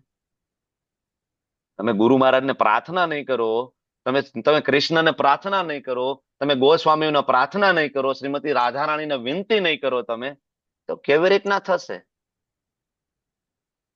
બોલો, કેવી રીતના થશે કૃપા? કારણ કે પ્રાર્થનાનો સૌથી મોટો રોલ છે. શાસ્ત્ર ઉઠાવીને જોઈ લો, બરાબર, મોટા મોટા દેવતાઓ હોય એ ભગવાનને પ્રાર્થના કરી અને ભગવાનને પ્રસન્ન કરે છે. પછી ઇન્દ્ર હોય તો ભલે, બ્રહ્માજી હોય તો ભલે, શિવજી હોય તો ભલે, બધા જ પ્રાર્થનાનું ખૂબ મહત્વ છે. મંગલાચરણનું ખૂબ મહત્વ છે. કોઈ પણ શાસ્ત્રની શરૂઆત થાય ત્યારે એ શાસ્ત્રના રચયિતા મંગલાચરણ ભગવાનને અર્પણ કરે. જન્માંતસ્ય પેલો જે શ્લોક છે 1.1.1, ઓમ નમો ભગવતે વાસુદેવાયથી શરૂઆત થઈ. શું છે? મંગલાચરણ છે. કોઈ પણ શાસ્ત્રમાં મંગલાચરણથી જ શરૂઆત થાય. મંગલાચરણનું બહુ મહત્વ છે ભાઈ. તો કદાચ તમને અઘરું લાગતું હોય તો હું એમ કહું કે પ્રાર્થના કરો, બરાબર, થોડા વહેલા આવી જાઓ, બરાબર. મંગલાચરણ, બે આંખ બંધ કરીને સરસ ગુરુ મહારાજને પ્રાર્થના કરો. તમારા બધાના શિક્ષા ગુરુ શ્રી પ્રભુપાદજી છે, જ્યાં સુધી તમે દીક્ષા ના લ્યો ત્યાં સુધી, ગોળિયા વૈષ્ણવ પરંપરાની અંદર, બરાબર. તો પ્રાર્થના કરો કે ભાઈ અમે સમજી શકીએ એવી અમારા ઉપર કૃપા કરો. ભગવાન બધું કરી શકવા સક્ષમ છે ને. ભગવાન ધ્રુવ મહારાજને ખાલી શંખ અડાડે અને ધ્રુવ મહારાજને બધું જ જ્ઞાન થઈ જાય સંપૂર્ણ. ભગવાન ખાલી બ્રહ્માજીને 4 શ્લોકો આપે છે અને બ્રહ્માજી, બરાબર, એ 4 શ્લોકનું આખું ભાગવતમ વિસ્તારિત કરીને આપી દે છે. બ્રહ્માજીને તો ચતુશ્લોકી ભાગવતમ જ આપ્યું ને, બરાબર. તો ભગવાનમાં એટલી શક્તિ છે કે ભગવાન ખાલી હૃદયમાં એક શબ્દ બોલશે તમને આખી ભગવદ ગીતા આવડી જશે. એક ભગવાનના શક્તિ છે, એક શબ્દ, બરાબર, સંપૂર્ણ વૈદિક સાહિત્ય. પણ એ કૃપા પ્રાપ્ત કરવી પડશે ને, પ્રાર્થનાના બળે થશે. તો આવો ત્યારે સમજાશે કે આત્મા અવિકારી છે, આત્મામાં કોઈ વિકાર થતો નથી. બરાબર. એટલા માટે પ્રભુપાદ સરસ સમજાવે છે કે અહીંયા કઈ ભગવાન છે હિંસાને પ્રોત્સાહન નથી આપતા. હિંસાને પ્રોત્સાહન નથી આપતા. હિંસાની જ્યાં જરૂર છે ત્યાં હિંસા જરૂરી છે. પ્રભુપાદ બહુ પ્રેક્ટિકલ હતા. અહિંસા પરમો ધર્મ, હિંસા પરમો ધર્મ બધી જગ્યાએ ના ચાલે. ઘણા બધા એવા લોકો છે કે જેને ભારતની અંદર પ્રચાર પ્રસાર કર્યો, અહિંસા પરમો ધર્મ. કોઈ એક ગાલ ઉપર લાફો મારે, બીજો ગાલ ધરવાનો. આવું બધું આપને શીખડાવ્યું છે ભારતની પ્રજાને ઘણા બધા લોકોએ, બરાબર. જયારે આચાર્ય સાચા સંત આવીને સમજાવે કે ના, જ્યાં હિંસાની જરૂર છે ત્યાં હિંસા જરૂરી છે અને કરવી પડશે. ધર્મની રક્ષા માટે હિંસા કરવી પડે તો કરવી પડે. અહિંસા પરમો ધર્મ શ્લોક જ અધૂરો છે. આખો શ્લોક શું છે પેલા વાંચો તો ખબર પડે ને. શ્લોક જ અધૂરો છે મહાભારત, બરાબર. જ્યાં જરૂરી હિંસા છે ત્યાં કરવી પડશે, બરાબર. ખૂન કરનાર હોય એવા અપરાધીને ન્યાયાધીશ પ્રાણદંડ આપે છે. પ્રભુપાદ સમજાવે છે તાત્પર્યમાં, પ્રાણદંડ આપે છે. તો એના મતલબ એવું નથી કે ન્યાયાધીશ જે છે, જજ સાહેબ છે, દોષિત થઈ ગયા ને નહીં, આપવું પડશે પ્રાણદંડ. તો આવા ઘોર પાપ કર્મ કરતા હોય, આવા આતતાઈઓ એનો વધ કરવો પડશે, કરવો પડશે ને કરવો પડશે. એમાં બીવાની જરૂર નથી. બરાબર. આગળ કહે છે કે જેવી રીતના મનુષ્ય જૂના વસ્ત્રોને ત્યજે છે, મુદ્દો અઘરો છે, ત્યારે આપણા બધાના પ્રિય ટીચર એવા કૃષ્ણ છે, એ તરત જ એનાલોજી લઈને આવે છે. એનાલોજી એટલે ઉદાહરણ. અઘરો વિષય છે કે હું આ શરીર નથી, હું આત્મા છું, સમજવું. ભગવાન કે કાંઈ નહીં, હું સમજાવું, ચલો એક્ઝામ્પલ આપું તમને. તમારા ઘરમાં જૂના વસ્ત્ર હોય, નવો વસ્ત્ર લીધો હોય, પહેરતા પહેરતા પહેરતા જૂનું થયું હોય, તો એ વસ્ત્રોને પછી તમે શું કરો? જૂનું થઈ ગયું હોય તો, બરાબર, કદાચ પરિસ્થિતિ એટલી કદાચ સારી ના હોય, તો તમે કદાચ થોડો ઘણો ખાપો આવી ગયો હોય, તૂટી ગયું હોય, તો તમે દરજી આગળ જઈને કહો કે ભાઈ આને થોડું રફું કરી દે, બરાબર. પણ પછી ચાલે એવું ના હોય તો શું કરો તમે? આ ના જોઈએ, ફેંકી દો ને, જવા દો, નવું લઈ લો. એમાં કઈ શોખ કરો છો કે મારા કપડા જૂના થઈ ગયા, મારું કપડું ફાટી ગયું? ના. બરાબર. ભગવાન એ જ એક્ઝામ્પલ લઈને આવે છે. હવે કળિયુગમાં લોકોને કપડા પ્રત્યે બહુ આસક્તિ હોય છે, એટલે ભગવાન એવા પ્રેક્ટિકલ એક્ઝામ્પલ લઈને જ આવે છે. બરાબર. કપડા, બરાબર, આખા આખા વોર્ડરોબ ભરેલા હોય છે. અને તોય પછી ક્યાંક બહાર જવાનું હોય તો કે મારે તો કપડા છે જ નહીં. ખાસ તો માતાજીઓમાં આવું છે, અમારે પ્રભુજીમાં લગભગ પ્રશ્ન ઓછા હોય. અમારે પ્રભુજીમાં સફેદ જબુ ને સફેદ કુર્તો ને સફેદ લેંઘો હોય, તમે બધે પહેરી લઈએ. આમ બેસણામાં પહેરી આવે ને, લગ્નમાં પહેરી આવે ને, યાત્રામાં અમે પહેરી લઈએ ને, એ બધું અમારે એકનો એક કલર હાલે. અને અમારે ધોતીમાં પાછું માપની ચિંતા ના હોય. બરાબર. થોડો ઘણો કદાચ ખાઈ પીને વજન વધી ગયો તો અમારે ધોતી તોય થઈ જાય. અને થોડોક ઉપવાસ જેવું થઈ ગયું, ચાતુર્માસ આવી ગયા, 5 કિલો વજન ઉતરી ગયો, તોય અમારે ધોતી થાય. બરાબર. ઉપાધિ જ નહીં. ધોતીનું કોઈ દી માપ જ એવું ના બને કે ધોતી થતી નથી, એવું કોઈ કે જ નહીં કે ભાઈ મને ધોતી નથી થતી. 4 મીટર હોય એટલે ગમે એને પહેરાવી દો, થઈ જાય, કોઈ વાંધો જ ના આવે. માતાજીઓને થોડો પ્રશ્ન રહે, અલગ અલગ. બરાબર ને. તો વસ્ત્ર જેમ જૂના થાય આપણે ત્યજી દઈએ છીએ, એમ શરીર જયારે જૂનું થાય તો એનો ત્યાગ કરવો પડશે, નવું શરીરને ધારણ કરવું પડશે. ભગવાન એક્ઝામ્પલ આપે છે, એનાલોજી આપે છે. બરાબર. રિપેર ના થાય તો પછી શું કરવાનું? શોખ શું કરવાનું? છોડો, નવું શરીર પ્રાપ્ત થશે. બરાબર. એટલે ભગવાન સમજાવે છે, બેસ્ટ ટીચર છે, એટલે બેસ્ટ એક્ઝામ્પલ લઈને સમજાવે છે. સેમ વસ્તુ મેડિકલ સાયન્સ આ જ વસ્તુ સમજાવે છે. આમ જોવા જઈએ તો ભલે એ આત્માના સ્વીકારતો નથી, પણ મેડિકલ સાયન્સ પણ સમજે છે કે ભાઈ એક વખત તો આ બરાબર વારંવાર આ બધી જે કોષ છે ડેડ થતા જાય છે, નીકળતા જાય છે, અંદરથી નવા નવા કોષ આવતા જાય છે, અને દર 7 વર્ષે આ શરીર કમ્પ્લીટલી ચેન્જ થઈ જાય છે. આ તો મેડિકલ સાયન્સ સ્વીકારે છે, ભલે આત્માને ના સ્વીકારતો હોય. બરાબર. એટલે આગળ ભગવાન કહે છે આત્માને કોઈ પણ શસ્ત્રથી છેદી શકાતો નથી. નૈનમ છિન્નંતિ શસ્ત્રાણી. કોઈ શસ્ત્ર વગર આત્માને છેદી શકાતો નથી. નૈનમ દહતી પાવક. કોઈ અગ્નિ આત્માને બાળી શકતો નથી. ન ચેનમ ક્લેદિયમ ત્યાપો. પાણી આત્માને ભીંજવી શકતો નથી. ન શોષયતી મારુત. કોઈ પવન આત્માને સૂકવી શકતો નથી. એમ કહેવાય કે મોસ્ટ મોટિવેશનલ શ્લોક ઓફ શ્રીમદ ભગવદ ગીતા.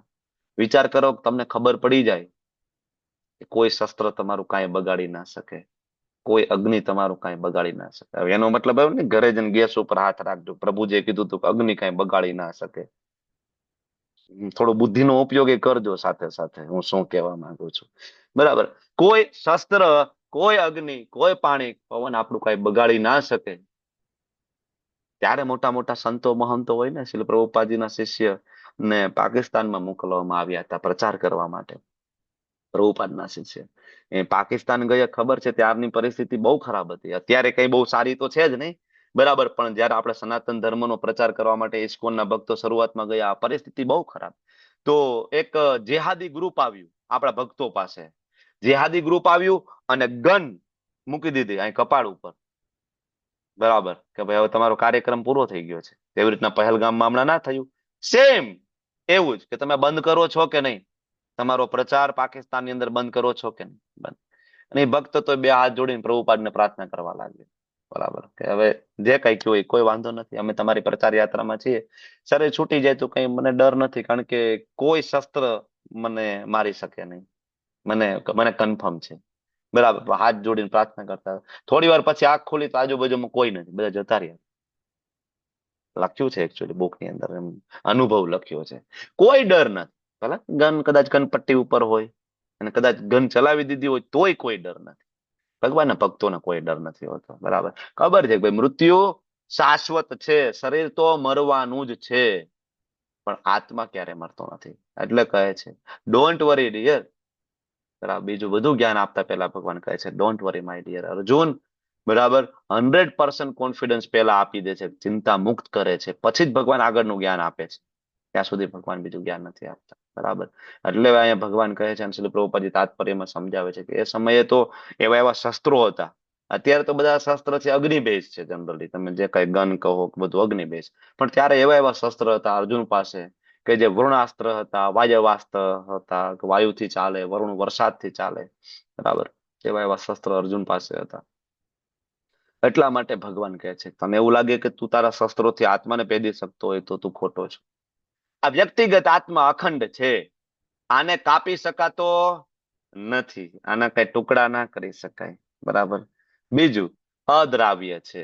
અદ્રાવ્ય એટલે કે ઘુલનશીલ નથી, ઓગળી ના શકે, વિલીન ના થાય. તો ભગવાન ફરીથી માયાવાદી સિદ્ધાંતનું ખંડન કરે છે. માયાવાદમાં એવું કહે કે આત્મા પરમાત્મામાં ભળી ગઈ, જીવ શિવમાં ભળી ગયો. બરાબર, તો આત્મા ક્યારે પરમાત્મામાં ભળી શકે નહીં, કારણ કે આત્માનું એક લક્ષણ છે અદ્રાવ્ય, કે એ વિલીન ના થાય. આ કઈ ઓલી સાકર નથી કે પાણીમાં નાખી દીધી ને થોડી વાર ચમચીથી હલાવો ને ઉગડી ગઈ. સાકર ક્યાં? તો કે વિલીન થઈ ગઈ પાણીમાં. એવું નથી, અદ્રાવ્ય છે. એને બાળી શકાય નહીં, સૂકવી ના શકાય. ભગવાન ફરીથી કહે છે કારણ કે ચિરસ્થાયી છે, સર્વત્ર વિદ્યમાન છે આત્મા, આખા શરીરની અંદર અવિકારી. વિકાર નહીં આવે ને, દૂધમાં છાશ નાખો તો દહીં મને. હમણાં આપણે વાત કરી તો આત્મા કોઈ યોગ કરશે, ધ્યાન કરશે, તપ કરશે તો ભગવાન બની જશે? નેવર, કોઈ દી નહીં થાય. આત્મા ઓલવેઝ રિમેન આત્મા, કેનોટ બીકેમ પરમાત્મા. આત્મા નહીં બની શકે પરમાત્મા. ટ્રાય કરી જો. આની પાછળ તો આખો એક મોટો સમૂહ લાગેલો છે, ખબર તમને? ઋષિકેશની અંદર, કાશીમાં, હિમાલયમાં, હું એક દી પરમાત્મા બની જઈશ, હું એક દી પરમાત્મા બની જઈશ. એ ખબર નથી, ભગવદ્ ગીતા બરાબર એ લોકો વાંચતા નથી. પ્રભુપાદની કોઈ ભગવદ્ ગીતા બરાબર વાંચે તો એને ખબર પડી જાય કે આત્મા કોઈ દિવસ પરમાત્મા બની જ ના શકે. ક્લિયર કટ સ્ટેટમેન્ટ છે. અવિકારી, સ્થિર, સદા એક સમાન રહે છે, ચેન્જ ના થાય. એટલે આ શ્લોક છે માયાવાદનું જે અદ્વૈત સિદ્ધાંત છે, બરાબર, એની ધજિયા ઉડાવી દે છે. સ્વયં ભગવાન પોતે છે. બરાબર, આગળ કહે છે સુવિદિત છે કે આત્મા અદ્રશ્ય છે. તમને દેખાતો નથી એટલે તમને એવું લાગે છે ને કે આત્મા એક તો છે જ નહીં, જે નાસ્તિક લોકો છે. બરાબર, અચિંત્ય છે, એનું ચિંતન ના, આપણી ઇન્દ્રિયોથી નથી દેખાતો એટલા માટે આપણે એમ કે નથી દેખાતો. ના, આપણી ઇન્દ્રિય તો અપૂર્ણ છે. આપણી ઇન્દ્રિયથી નથી દેખાતું મતલબ એ અસ્તિત્વ નથી ધરાવતું. આપણને બુદ્ધિ નથી દેખાતી તો બુદ્ધિ નથી. હમણાં આપણે એક્ઝામ્પલ આપ્યું. ઘણું બધું એવું છે જે આપણે નથી જોયું, જે આપણને નથી દેખાતું. કોરોના સમયમાં કોરોના વાયરસ આવ્યો તો કોઈ જોયો કોરોના? કે આ દરવાજો ખોલ્યો ને 5 કોરોના આવ્યા આજે મારા ઘરે, લાલ કલરના હતા ને માથે પીળા કલરની ટોપી પહેરી હતી. જોયા ભાઈ કોઈ કોરોના? તો કેમ માનતા હતા? માસ્ક પહેરીને ફરતા હતા બધા. કીધું ભાઈ, ઓથોરિટી આપણને કીધું કે ભાઈ કોરોના નામનો વાયરસ છે, અમે માઇક્રોસ્કોપમાં જોયો છે ને અમને દેખાણો અને આ લક્ષણો છે એના થાય. તો ઓથોરિટી એટલે શાસ્ત્ર છે. આપણી ઓથોરિટીએ કીધું કે આત્મા છે, અને આપણા આચાર્યોએ કીધું કે હા અમે આત્મજ્ઞાન પ્રાપ્ત કર્યું છે, અમને ખબર પડી છે કે અમે શરીર નથી આત્મા છીએ, અને એના આ લક્ષણો છે, સ્થિત પ્રજ્ઞના લક્ષણો લખ્યા છે, અને હા અમે એનો અનુભવ કર્યો છે. અચ્છા, તો તમે આ ઓથોરિટીને માની શકો જે ભૌતિક ઓથોરિટી છે, તો ઓલી ઓથોરિટીને ના માની શકીએ જે શાસ્ત્રમાં લખ્યું છે? આ મૂર્ખ લોકો છે. બરાબર ને? તો એવું નથી કે આપણને જે નથી દેખાતું એ નથી, આપણે જેનું ચિંતન નથી કરી શકતા એ નથી, પણ ભગવાન કે છે ભલે તમે અદ્રશ્ય હોય, ભલે અચિંત્ય હોય, આત્મા અપરિવર્તનશીલ, એમાં કોઈ દી કોઈ પરિવર્તન ના આવે, પણ આત્મા છે, અસ્તિત્વ ધરાવે છે. આવું જાણ્યા પછી શરીર માટે શોખ શેનું કરવાનું? ભગવાન ફરીથી અર્જુનને કહે છે આટલી તને ખબર પડતી હોય તો પછી શરીરનો શોખ શેના માટે કરવાનો? શરીરનો કોઈ શોખ કરવાની જરૂર નથી. એ મહાબાહુ, જો તું એમ વિચારતો હોય કે આત્મા સદા જન્મે છે. હવે ભગવાન એક અલગ ફિલોસોફી, બૌદ્ધિઝમ જેને તમે કહી શકો, જેનો નાસ્તિકવાદ કહી શકો, એ લઈને અર્જુનને સમજાવે છે કે અર્જુન કદાચ એવું માની લે કે ચાલો ભાઈ આત્મા જેવી કોઈ વસ્તુ નથી, આ શરીર જ બધું છે, એટલે તું શોક કરે છો ને, ભીષ્મ અને દ્રોણ શરીર છે મરી જશે તને બહુ દુઃખ થશે. ધારો કે એવું માની લે કે આત્માનો જન્મ થાય અને પછી મરી જાય, તોય શોક શું કરવાનો? કારણ કે શરીર તો કેમિકલ થી બનેલું છે. ભગવાન અર્જુનને બીજી ફિલોસોફી લઈને સમજાવે છે, બાયોકેમિકલ થિયરી તમે એને કહી શકો, નાસ્તિક તમે જે થિયરી કહી શકો. ધારો કે તમે એવું માનો કે આ શરીર છે, તો એ પછી શું, શરીરનો એક દિવસ તો નાશ આમે થવાનો છે, બરાબર. કેલ્શિયમ, ફોસ્ફરસ, મેગ્નેશિયમ, આવું આ બધું કેમિકલ છે, અને એનું જે કહેવાય બનેલું શરીર છે, તો એક દિવસ તો તોય નાશ થવાનો છે, બરાબર. સરસ એક્ઝામ્પલ આપે અમોઘ લીલા પ્રભુ, કે તમે વોશ બેસિન ની અંદર શાકભાજી ધોતા હોય, બરાબર. ધારો કે થોડીક પાલક ધોવો છો, થોડાક પાલક છે એ વોશ બેસિનમાં તણાઈ ગયા, તો તમે શોક કરો છો મારા પાલક થોડાક તણાઈ ગયા? ના, કેમિકલ છે એ. ઠીક છે, લોસ થઈ ગયું, થોડું ગયું ગયું તો ગયું. એમ આપણા શરીરમાં કેલ્શિયમ, ફોસ્ફરસ, પોટેશિયમ, મેંગેનીઝ છે, તો નાશ તો તોય થવાનો છે, તોય શોક કરવાની શું જરૂર? ધારો કે તું એવું માની લેતો, બરાબર. એટલે બૌદ્ધોની જે ફિલોસોફી છે, બૌદ્ધોની ફિલોસોફી એવી છે કે એકવાર મૃત્યુ થઈ જાય પછી આત્માનું અલગ અસ્તિત્વ નથી. એને એ લોકો નિર્વાણ તરીકે ઓળખે છે, non existence of soul. Independent આત્માનું કોઈ અસ્તિત્વ નથી, એને કહેવાય નિર્વાણ, બરાબર. તો ભગવાન એ ફિલોસોફી લઈને, જો ફિલોસોફી સાચી નથી, ભગવાન ઓરિજિનલ ટ્રેક ઉપર આવશે. ભગવાન કહે છે જેને જન્મ લીધો છે એનું મૃત્યુ નિશ્ચિત છે, અને જેનું મૃત્યુ થયું છે એનો જન્મ પણ નિશ્ચિત છે. તો જેને નિવારી જ ના શકાય એવા કર્તવ્ય અંગે તારે શોક કરવાનો શું મતલબ છે, બરાબર. પુનર્જન્મની ફિલોસોફી ભગવાન એસ્ટાબ્લિશ કરે છે. જન્મ એટલે શું છે, તો કે સોલ એન્ટરિંગ ઇનટુ ધ બોડી, બરાબર, આત્માનું શરીરમાં પ્રવેશ કરવું. મૃત્યુ એટલે શું, કે સોલ એક્ઝિટ થઈ જાય છે બોડીમાંથી, મૃત્યુ છે. તો કર્મ અનુસાર જન્મ તો લેવો જ પડશે, કર્મ અવધિ પૂર્ણ થશે, મરવું પડશે, આ તો કન્ફર્મ છે, બરાબર. તો પછી ભગવાન કહે છે શોક કરવાની શું જરૂર છે? બધા જીવો આરંભે અવ્યક્ત હોય, મધ્ય અવસ્થામાં વ્યક્ત થાય, અને વિનાશ થયા પછી ફરીથી વ્યક્ત થઈ જાય. નિર્વાણ વાળી ફિલોસોફી, બૌદ્ધિઝમ વાળી ફિલોસોફી, બુદ્ધિઝમ તમે જેને કહો, એ થિયરી મુજબ ભગવાન સમજાવે. ધારો કે તું એવું માની લે કે આત્માનું અલગ અસ્તિત્વ નથી, પ્રભુપાદ તાત્પર્યમાં સમજાવે છે કે બે પ્રકારના દાર્શનિકો હોય. એક દાર્શનિક એવા હોય જે આત્માના અસ્તિત્વને સ્વીકારે, બરાબર, અને એ જોવે કે ભાઈ આત્મા મરતી નથી, તો શોક કરવાની શું જરૂર છે? આત્માના અસ્તિત્વને ધારો કે તમે સ્વીકારો. એક વર્ગ એવો છે જે આત્માના અસ્તિત્વને સ્વીકારતો નથી. તો આત્માના અસ્તિત્વને કોઈ વ્યક્તિ સ્વીકારે નહીં, અને ખાલી આ શરીરને એવું માની લે કે શરીરને આત્મા બધું એક જ છે, ભાઈ જે આયા છે મજા કરો, તો પછી આ બોડી તો ઓલરેડી ડેડ જ છે આમે. કારણ કે કેમિકલનું સંયોજન છે ને. અત્યારનું મેડિકલ સાયન્સ એવું માને છે કે ભાઈ એવું કયું કેમિકલ આ શરીરમાંથી નીકળી ગયું, શરીર હાલતું ચાલતું બંધ થઈ ગયું, એ કેમિકલ આપણે ગોતી આવી એટલે આ જીવ અમર થઈ જશે. એની પાછળ અત્યારે અબજો રૂપિયાનો ખર્ચો ગવર્મેન્ટ કરી રહી છે, અલગ અલગ દેશની, કે આમાંથી આત્મા એટલે એવું કયું કેમિકલ બહાર નીકળી જાય કે શરીર બંધ થઈ જાય, એને ગોતી આવીએ અને એ કેમિકલ આપણે બનાવી નાખીએ. એવું માને છે કે કેમિકલનું બનેલું શરીર. હવે જો કેમિકલનું જ બનેલું માનતા હોય તમે, તોય પછી શું શોક કરવાની જરૂર? રોજ ટન મોઢે કેમિકલ તો આપણે વેડફી નાખીએ છીએ, તો થોડું કેમિકલ બીજું વેડફાઈ જાય તોય એમાં શું વાંધો છે? ભગવાન એ બીજી ફિલોસોફી લઈને પણ અર્જુનને સમજાવે છે, બરાબર, જેને બુદ્ધિઝમ કહેવાય, નાસ્તિક ફિલોસોફી કહેવાય. તો પછી શું ચિંતા કરવાની જરૂર છે?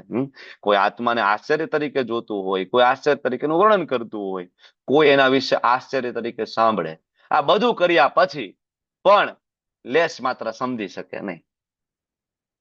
ભૌતિક લોકોની ભગવાન વાત કરે છે. ભૌતિક લોકો જુએ, તમે જુઓ, બરાબર, તમે વિચાર કરો કે આત્માનું અસ્તિત્વ નથી, તો આ બધા તમે અલગ 84 લાખ તમે યોનિઓ જોવો છો, આટલા બધા વૃક્ષો જોવો છો, કેવી રીતના એ મોટા થઈ રહ્યા છે, જેની અંદર જીવ નથી? તો આશ્ચર્ય થાય ને, જીવ નથી તો મોટા કેમ થાય? તો એ જોવે છે આશ્ચર્ય તરીકે, એનું વર્ણન કરે છે, બરાબર, કે એક કોષી સજીવમાંથી દ્વિકોષી થયો ને એમાંથી આગળ વધ્યું, એક મકાઈનો દાણો વાવ્યો હતો અને મકાઈના દાણામાંથી ધીમે ધીમે નાનું ક્ષુપ થયું ને એમાંથી મકાઈનો ડોડો આવ્યો, અને એક મકાઈના દાણામાંથી કેટલાય બધા મકાઈના દાણા થયા. આશ્ચર્ય તો થાય કે કેવી રીતના થયું? પ્રકૃતિ કરે છે, આ કરે છે, ઓટોમેટિક ઘણું બધું.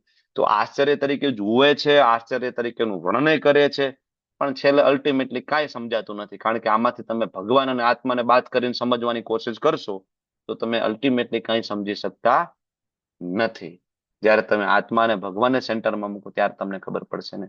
તો કોઈ આત્માને આશ્ચર્ય તરીકે જુએ છે, કોઈ આશ્ચર્ય તરીકે વર્ણન કરે છે, છતાં અલ્ટિમેટલી સમજી નથી શકતું. તો આવી રીતના આપણે અત્યાર સુધી જોયું કે અલગ અલગ 30 લક્ષણો છે, 30, શાશ્વત, અપરિવર્તનશીલ, અવિનાશીથી લઈ અને છેલ્લે અદ્રશ્ય, અચિંત્ય અને અદ્ભુત, ત્યાં સુધી, બરાબર.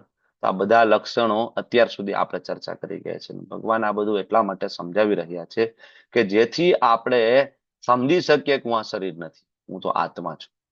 જ્યાં સુધી હવે એકચ્યુઅલી સમજી ક્યારે શકાય કે હું શરીર નથી, હું આત્મા છું? જ્યાં સુધી આપણે ઇન્દ્રિયોના લેવલ સુધી હોય ત્યાં સુધી સમજી ના શકીએ. બરાબર. ઇન્દ્રિયો ઉપર બુદ્ધિ આવે, બુદ્ધિ ઉપર મન આવે.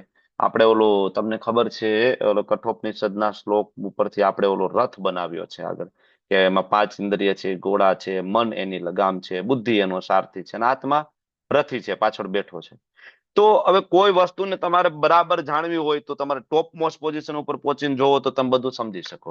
હવે ઇન્દ્રિયના લેવલ ઉપર તમે આ સમજી શકતા નથી, મનના લેવલ ઉપર સમજી નથી શકતા, બુદ્ધિના લેવલ ઉપર સમજવું મુશ્કેલ છે. પણ તમે એનાથી ઉપરના લેવલ ઉપર આવો, સુપર સોલ, પરમાત્મા, ભગવાન સૌથી ઉપર છે. સુપર સોલના લેવલ ઉપર આવો તો તમે સોલ સમજી શકો, આત્માને સમજી શકો. બરાબર. એટલા માટે ભક્તિ કરવાથી વ્યક્તિ બધું સમજી જાય એનું કારણ આ છે. નરસિંહ મહેતા કઈ અલગ અલગ ફિલોસોફીને સમજવા માટે મહેનત નહોતા કરવા ગયા. નરસિંહ મહેતાએ કૃષ્ણને જાણી લીધા. બરાબર. અને જે કોઈ ભગવાનને જાણી લે, પરમાત્માને જાણી લે, એ નીચેનું બધું જાણી લે. જુનાગઢને ખરેખર જાણવું હોય તો જુનાગઢની ઉપર હેલિકોપ્ટર લઈને નીકળો તો તમને ખ્યાલ આવે. બરાબર, કે જુનાગઢ કેટલો લાંબો છે, પહોળો છે, કેટલો ફેલાયેલો છે, કેટલો વિશાળ છે, કેટલા નદીના અંદર છે, બધું તમે જાણી શકો. ઉપરના લેવલ ઉપર તમને બધું ખ્યાલ આવે. એમ પરમાત્માના લેવલ ઉપરથી જોવો તમને બધો ખ્યાલ આવી શકે કે આત્મા કોણ છે. નાનો એવો આપણે અહીં વિરામ લઈશું 5 મિનિટનો, અને પછી આપણે ફરીથી આપણી યાત્રાને આગળ વધારીશું. આજે આપણે કીર્તન કોણ લઈ રહ્યું છે? આરતી માતાજી, તમે લઈ રહ્યા છો? યસ, કોઈનું હોય તો ચાલો. લો પ્રભુ, કોઈનું બુકિંગ હોય તો. કોઈ ચેટ નથી બોક્સમાં તો માતાજી, કોઈ નથી. ચાલો, કોઈ નથી. Over to you. હરે કૃષ્ણ. 9 ને 6 સુધી લેજો. ઓકે. બોલ હરી બોલ, બોલ હરી બોલ, બોલ હરી બોલ.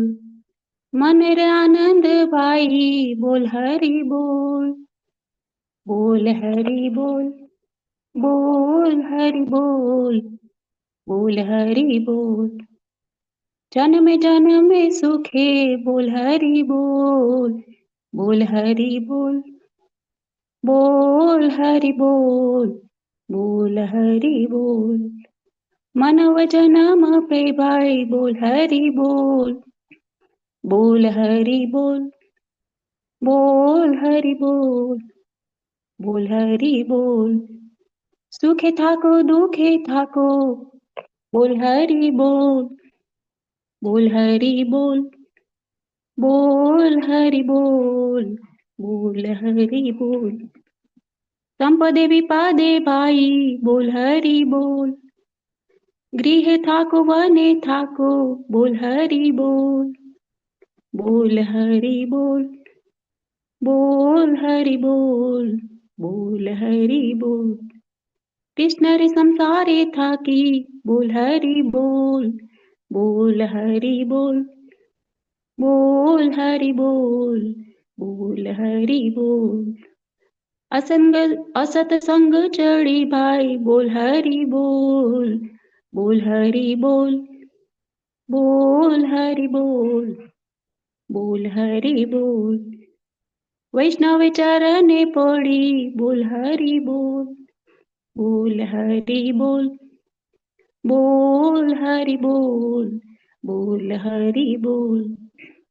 गौर नित्यानंद बोलो, गौर नित्यानंद बोलो, गौर गदाधर बोलो, गौर गदाधर बोलो, गौर अद्वैता बोलो, गौर अद्वैता बोलो, बोल हरि बोल, बोल हरि बोल, बोल हरि बोल. हरे कृष्ण.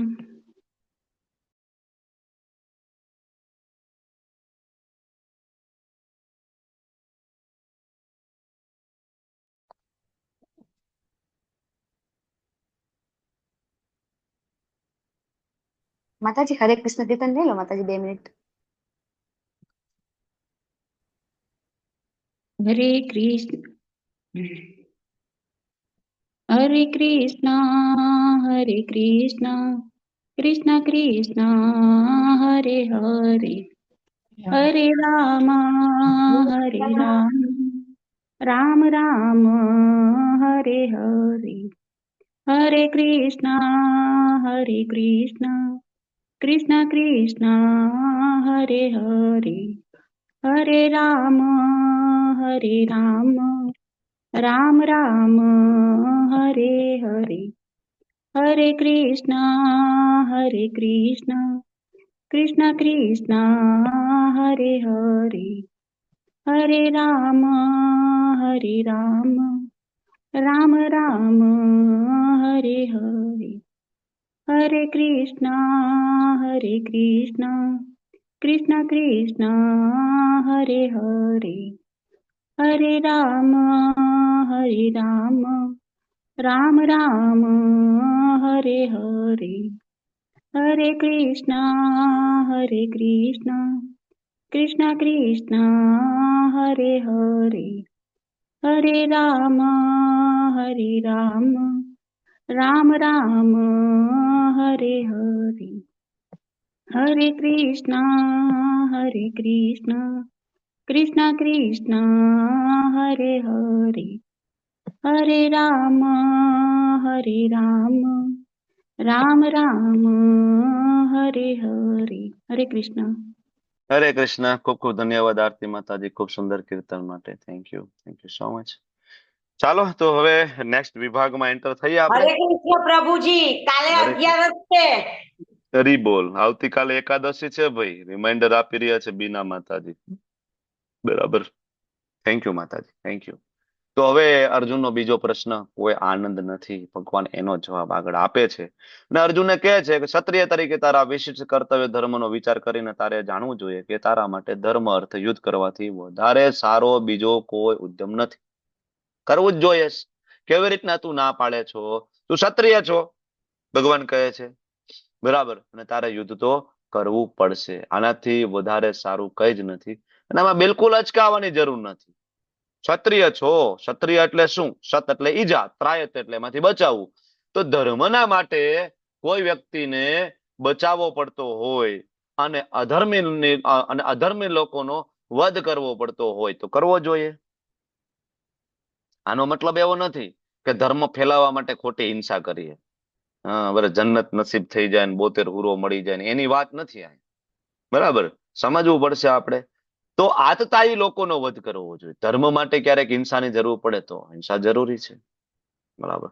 ખાસ તો અહીંયા ભગવાન જે કહેવા માંગે છે, આપણી સામે તો કઈ કુરુક્ષેત્રનું યુદ્ધ અત્યારે ઊભું નથી. બરાબર. આપણી સામે જે યુદ્ધ ઊભું છે, આપણી અંદર ઊભું છે કામ, ક્રોધ, લોભ, મોહ, મદથી યુદ્ધ ઊભું છે. બરાબર. તો આની સામે લડવું પડે તો લડવું પડે. હું છોડી દઈશ ભાઈ. ભક્તિમાં જે અનુકૂળ નથી, મારે એની સામે હિંસા કરવી પડે તો હું કરીશ, છોડી દઈશ, નાઈ લઉં હું ભાઈ. હું બંધ કરી દઈશ નોનવેજ, હું બંધ કરી દઈશ આલ્કોહોલ, હું બંધ કરી દઈશ ચા કોફી, હું બંધ કરી દઈશ ડુંગળી લસણ. ભક્તિમાં આગળ વધવા માટે નર્તરૂપ થાય છે તો હું કરીશ. બરાબર. તો જરૂરી છે ને, જ્યાં હિંસા કરવી પડે ત્યાં હિંસા કરવી પડે. એક મહાન વ્યક્તિ ભારતમાં થઈ ગયા અહિંસાના ચાહક. બરાબર. મોટા ભાગે બંને બાજુ એક એક લેડીઝ હોય. બરાબર. ને પોતે વચ્ચે ચાલતા હોય. બરાબર. અહિંસા પરમો ધર્મ બધાને શીખડાવ્યું. એક ગાલ ઉપર લાફો મારે તો બીજો ગાલ ધરવાનો. તો કોઈ એને પૂછ્યું, બરાબર, કે તમે આટલા મોટા અહિંસાના પૂજારી છો, ધારો કે આ બાજુમાં બે લેડીઝ છે તમારી બાજુમાં, તમને જે ટેકો આપી રહી છે, તમારી સેવા કરી રહી છે, એને આવીને કોઈ હેરાન કરે, કોઈની છેડતી કરે, તમે શું કરશો? ટ્રિકી ક્વેશ્ચન થઈ ગયો. હવે જો એમ કહી દઈએ કે હું કાંઈ નહીં કરું, તો ઓલી બે લેડીઝ ને એમ થાય બોલો તમારી સેવામાં છે ને અમને કોઈ હેરાન કરે તમે કાંઈ નહીં કરો. બરાબર. અને એમ કહી દે હું મારીશ, તો અહિંસા પરમ ધર્મ વાળો સિદ્ધાંત ક્યાં ગયો તમારો? બરાબર. એટલે બધી જગ્યાએ ચાલે નહીં, પ્રેક્ટિકલી બરાબર જોવું પડે. એટલે પ્રભુપાદ આપણને સમજાવે છે. એટલા માટે પહેલાના જમાનામાં ક્ષત્રિયોને વનમાં જવા અને શિકાર કરવાની છૂટ હતી. ક્ષત્રિયો વનમાં જાય, શિકાર કરે, સામે છાતીએ વાઘને પડકારે, વાઘની સામે લડે, અને પછી વાઘ જયારે મૃત્યુ પામે, સિંહ મૃત્યુ પામે તો રાજકીય સન્માન સાથે એને અગ્નિદાહ આપવામાં આવે. કારણ કે પછી જ્યારે જરૂર પડે ધર્મ માટે યુદ્ધ કરવાની, ત્યારે એ સિંહ અને વાઘ સાથે જે લડાઈ કરીને જે શૌર્ય પ્રાપ્ત થયું હોય, જે શક્તિ પ્રાપ્ત થઈ હોય, એ અધર્મીઓને ફાડી નાખવા માટે કામ આવે. છત્રપતિ સંભાજી મહારાજ, ખબર છે તમને? બરાબર. છત્રપતિ શિવાજી મહારાજ, સંભાજી મહારાજ, શિવાજી મહારાજ, હા, પછી મહારાણા પ્રતાપ, આવા શૂરવીરો આ ભારત ભૂમિ ઉપર થયા છે કે સિંહના મોઢામાં હાથ નાખીને મોઢું ફાડી નાખે. તો શૌર્ય ક્યાંથી આવે? એના માટે એને ટ્રેનિંગ જોઈએ, એના માટે એને તાલીમ જોઈએ. એટલા માટે ક્ષત્રિય તરીકે એને છૂટ છે. એટલે ક્ષત્રિયોને ક્યારે સંન્યાસ ગ્રહણ કરવાનું વિધાન જ નથી શાસ્ત્રમાં. ક્ષત્રિયોએ સંન્યાસ લેવાનો હોતો જ નથી. બરાબર, ક્ષત્રિય સંન્યાસ ના લઈ શકે. બાકીના 3 વર્ણ આશ્રમ પ્રમાણેના જે છે વર્ણ વ્યવસ્થા એને ફોલો કરી શકે, સંન્યાસ નહીં. ક્ષત્રિયોને નિષેધ છે, કારણ કે ક્ષત્રિયોનો ધર્મ છે સમાજની વ્યવસ્થાને જાળવીને રક્ષણ કરવું. હે પાર્થ, જે ક્ષત્રિયોને માટે સ્વર્ગલોકના પ્રવેશ દ્વાર ઉઘાડનારા યુદ્ધના આવા અવસરો અનાયાસે પ્રાપ્ત થાય છે, તું ના પાડે છો? અરે ખરેખર તું ધન્ય છે કે તને આ યુદ્ધ પ્રાપ્ત થયું છે. બોર્ડર ઉપર ઘણા બધા એવા સૈનિકો હોય, બરાબર, જે લલાયત હોય કે કોઈ એવું યુદ્ધ ફાટી નીકળે, બરાબર, અને એવું નહીં ખોટી રીતના, પણ કોઈ સાચી રીતના એવું યુદ્ધ ફાટી નીકળે અને જો દેશના માટે મારે પ્રાણ ત્યજવા હોય તો સૌથી આગળ હું ઉભો હોઈશ. એને એને ખુશી હોય. જે લોકો આર્મીમાં હોય, સૈનિક હોય, એને આ વસ્તુ ખ્યાલ આવી શકે, બરાબર, એનો આ ભાવ એને જ ખબર હોય. એ લોકો રાહ જોતા હોય, વેઇટ કરતા હોય. એને તમે લોકો સિક્યુરિટીમાં મૂકી દો ને, ઘણા બધા સૈનિકો હોય એને આ કહેવાય રાજકીય જે નેતાઓની સિક્યુરિટીમાં પણ મૂકેલા હોય. એ લોકોને બિલકુલ ગમે નહીં, બરાબર. મોટા મોટા સીએમ પીએમ ની સિક્યુરિટીમાં હોય, ઘણા બધા ધારાસભ્યોની સિક્યુરિટીમાં ક્યાંય એસપી ની વોટ એવર ક્યાંય, બરાબર ને, સંસદની સિક્યુરિટીમાં ત્યાં મૂકેલા હોય, તો એના કાફલામાં મૂક્યા હોય. એને ગમે નહીં. એને તમે પૂછો એ કહેશે આના કરતા અમને બોર્ડર ઉપર મૂકે ને, બરાબર, અમે ખરેખર બોર્ડર માટે બનેલા છીએ, ત્યાં ભલે અમારો જીવ જતો રહે, બરાબર. તો ભગવાન અર્જુનને સમજાવે છે કે અરે તને આ પ્રાપ્ત થયું છે, સ્વર્ગના દ્વાર ઉઘાડનારા છે. કારણ કે ક્ષત્રિય જયારે ધર્મના કાજે યુદ્ધ કરતા કરતા જયારે મૃત્યુ પ્રાપ્ત થાય ને, ત્યારે ક્ષત્રિયને ઉચ્ચ લોક પ્રાપ્ત થાય છે, ઉપરના લોક પ્રાપ્ત થાય છે. જેવી રીતના કોઈ વ્યક્તિ તપ કરે, સાધના કરે, સંત બનીને, બરાબર, યોગી બનીને કરે, તો એને જેમ ઉપરના લોક પ્રાપ્ત થાય ને, એમ ક્ષત્રિયને પણ ઉપરના લોક પ્રાપ્ત થાય છે. એટલે ભગવાન કહે છે અરે સ્વર્ગના દ્વાર ઉઘાડનારું છે આ, તું ના પાડે છો? હે, તું યુદ્ધ કરવાના તારા સ્વધર્મનું આચરણ તું નહીં કરે, તને એવું લાગે છે પાપ લાગશે? અર્જુનનો ત્રીજો પ્રશ્ન. ભગવાન પાપ લાગશે તો? ભગવાન કહે પાપની ક્યાં કરે છો, બરાબર. તું તારું સ્વધર્મનું આચરણ તું નહીં કરે ને, કર્તવ્યની ઉપેક્ષા કરવાના પાપનું ફળ તને લાગશે. કારણ કે આજે તું બચાવી શકતો હતો, ભવિષ્યમાં જે દુર્યોધન જેવા દુરાચારી માણસ જયારે રાજસિંહાસન ઉપર બેસે અને એના કારણે હજારો સ્ત્રીઓના રેપ થશે, બલાત્કાર થશે, આને તું બચાવી શકતો હતો. કારણ કે જે દુર્યોધન પોતાની સગી ભાભીને બધા ભરી સભામાં નિર્વસ્ત્ર કરી શકતો હોય, એના રાજ્યમાં બીજી કઈ સ્ત્રી સુરક્ષિત રહેવાની છે આગળ જતા? ભગવાન એને સમજાવે છે તારા હાથમાં છે ને. આજે તારી કર્તવ્યની તું ઉપેક્ષા કરીશ, આનું પાપનું ફળ તારે ભોગવવું પડશે. આગળ જતા એ બધી જ સ્ત્રીઓ છે તને કોસશે અને બધી જ સ્ત્રીઓ તને શ્રાપ આપશે કે અર્જુનથી શક્ય હતું કે આવા દુરાચાર્યનો વધ કરીને અમને બચાવી શકે, પણ અમને ના બચાવ્યા. તો યોદ્ધા તરીકેની તારી સંપૂર્ણ કીર્તિ તું ગુમાવી બેસીશ. કારણ કે અર્જુન તું ક્ષત્રિય છો. ક્ષત્રિય એટલે શું, બરાબર? ક્ષત્રિયો હિ પ્રજા રક્ષમ શસ્ત્ર પ્રાણી પ્રદંડનમ, બરાબર. પરાશર મુનિએ ઘડેલી પરાશર સ્મૃતિમાં લખેલું છે, તાત્પર્યમાં લખે છે, વાંચજો તમે, કે ક્ષત્રિય જે પ્રજાનું રક્ષણ કરવા માટે આતતાઈઓનો વધ કરી શકે છે, રાજ્ય ઉપર ચડાઈ પણ કરી શકે છે અને રાજ્યને પોતાના કબજામાં પણ લઈ શકે છે, એની સંપત્તિ પણ કબજામાં લઈ શકે છે. તો અર્જુન તું ક્ષત્રિય છો, તારો ધર્મ છે, તું ભાગેશ કેવી રીતના ભાઈ આ તારો ધર્મ છોડીને? અને જો તું આ સ્વધર્મ છોડીને ભાગીશ તો જરૂરથી યોદ્ધા તરીકેની તારી કીર્તિ ગુમાવી પડશે. ખબર છે તારી કીર્તિ ક્યાં સુધી ફેલાયેલી છે? ભગવાન અર્જુનને યાદ દેવડાવે છે. તને યાદ આવે છે તારું યુદ્ધ શિવજી સાથે થયું હતું? તારી સિદ્ધિ, તારી કીર્તિ છેક કૈલાસ પર્વત સુધી ફેલાયેલી છે, ભગવાન શિવજી સુધી. ભગવાન શિવજી શું વિચારશે? તારું ને શિવજીનું યુદ્ધ થયું હતું. આપણે આ લેવલ 1 માં કથા લીધી છે ને, શિવજી અને અર્જુનનું યુદ્ધ થયું, તમને લોકોને યાદ હશે, હું ફરીથી એમાં નથી જતો, બરાબર. તો શિવજી શું વિચારશે? એ ગુરુ દ્રોણ શું વિચારશે કે જેને એના પોતાના પુત્ર અશ્વત્થામાને એ શસ્ત્રનું જ્ઞાન ના આપ્યું, એ તને આપ્યું છે, બરાબર. એ ઇન્દ્ર તારા પિતા શું વિચારશે કે જેને તને ઘણી વખત એવા કીર્તિમાન આપ્યા છે, પ્રમાણપત્રો આપ્યા છે. ઇન્દ્રપ્રસ્થમાં જયારે પિતા પુત્રનું યુદ્ધ થયું હતું ત્યારે ઇન્દ્ર ખૂબ પ્રસન્ન થયા હતા. એ અગ્નિદેવ શું વિચારશે કે જેને એનો રથ તને આપ્યો હતો, તારી યુદ્ધ કૌશલ્યથી પ્રસન્ન થઈને? તો તારી તો આ કમ્પ્લીટ જયારે આ તારી કીર્તિ છે, કાર્યક્રમ આખો પૂરો થઈ જશે. ભગવાન અર્જુનને સમજાવે છે, બરાબર. અને આવી અકીર્તિ, બરાબર, અપયશ તારો, એનું વર્ણન કરશે લોકો અને સન્માન પાત્ર વ્યક્તિ માટે અપયશ છે એ મૃત્યુ કરતા વધારે ભયંકર છે, વધારે ખરાબ છે. સન્માનીય વ્યક્તિ, તું ક્ષત્રિય છો. કોઈ એવું નહીં કે અર્જુન કે તું બહુ દયાળુ છું. બધા કહેશે અર્જુન ડરી ગયો, અર્જુન ડરી ગયો. આટલો મોટો ધનુર્ધર ભાગી ગયો યુદ્ધમાંથી. શું કામ?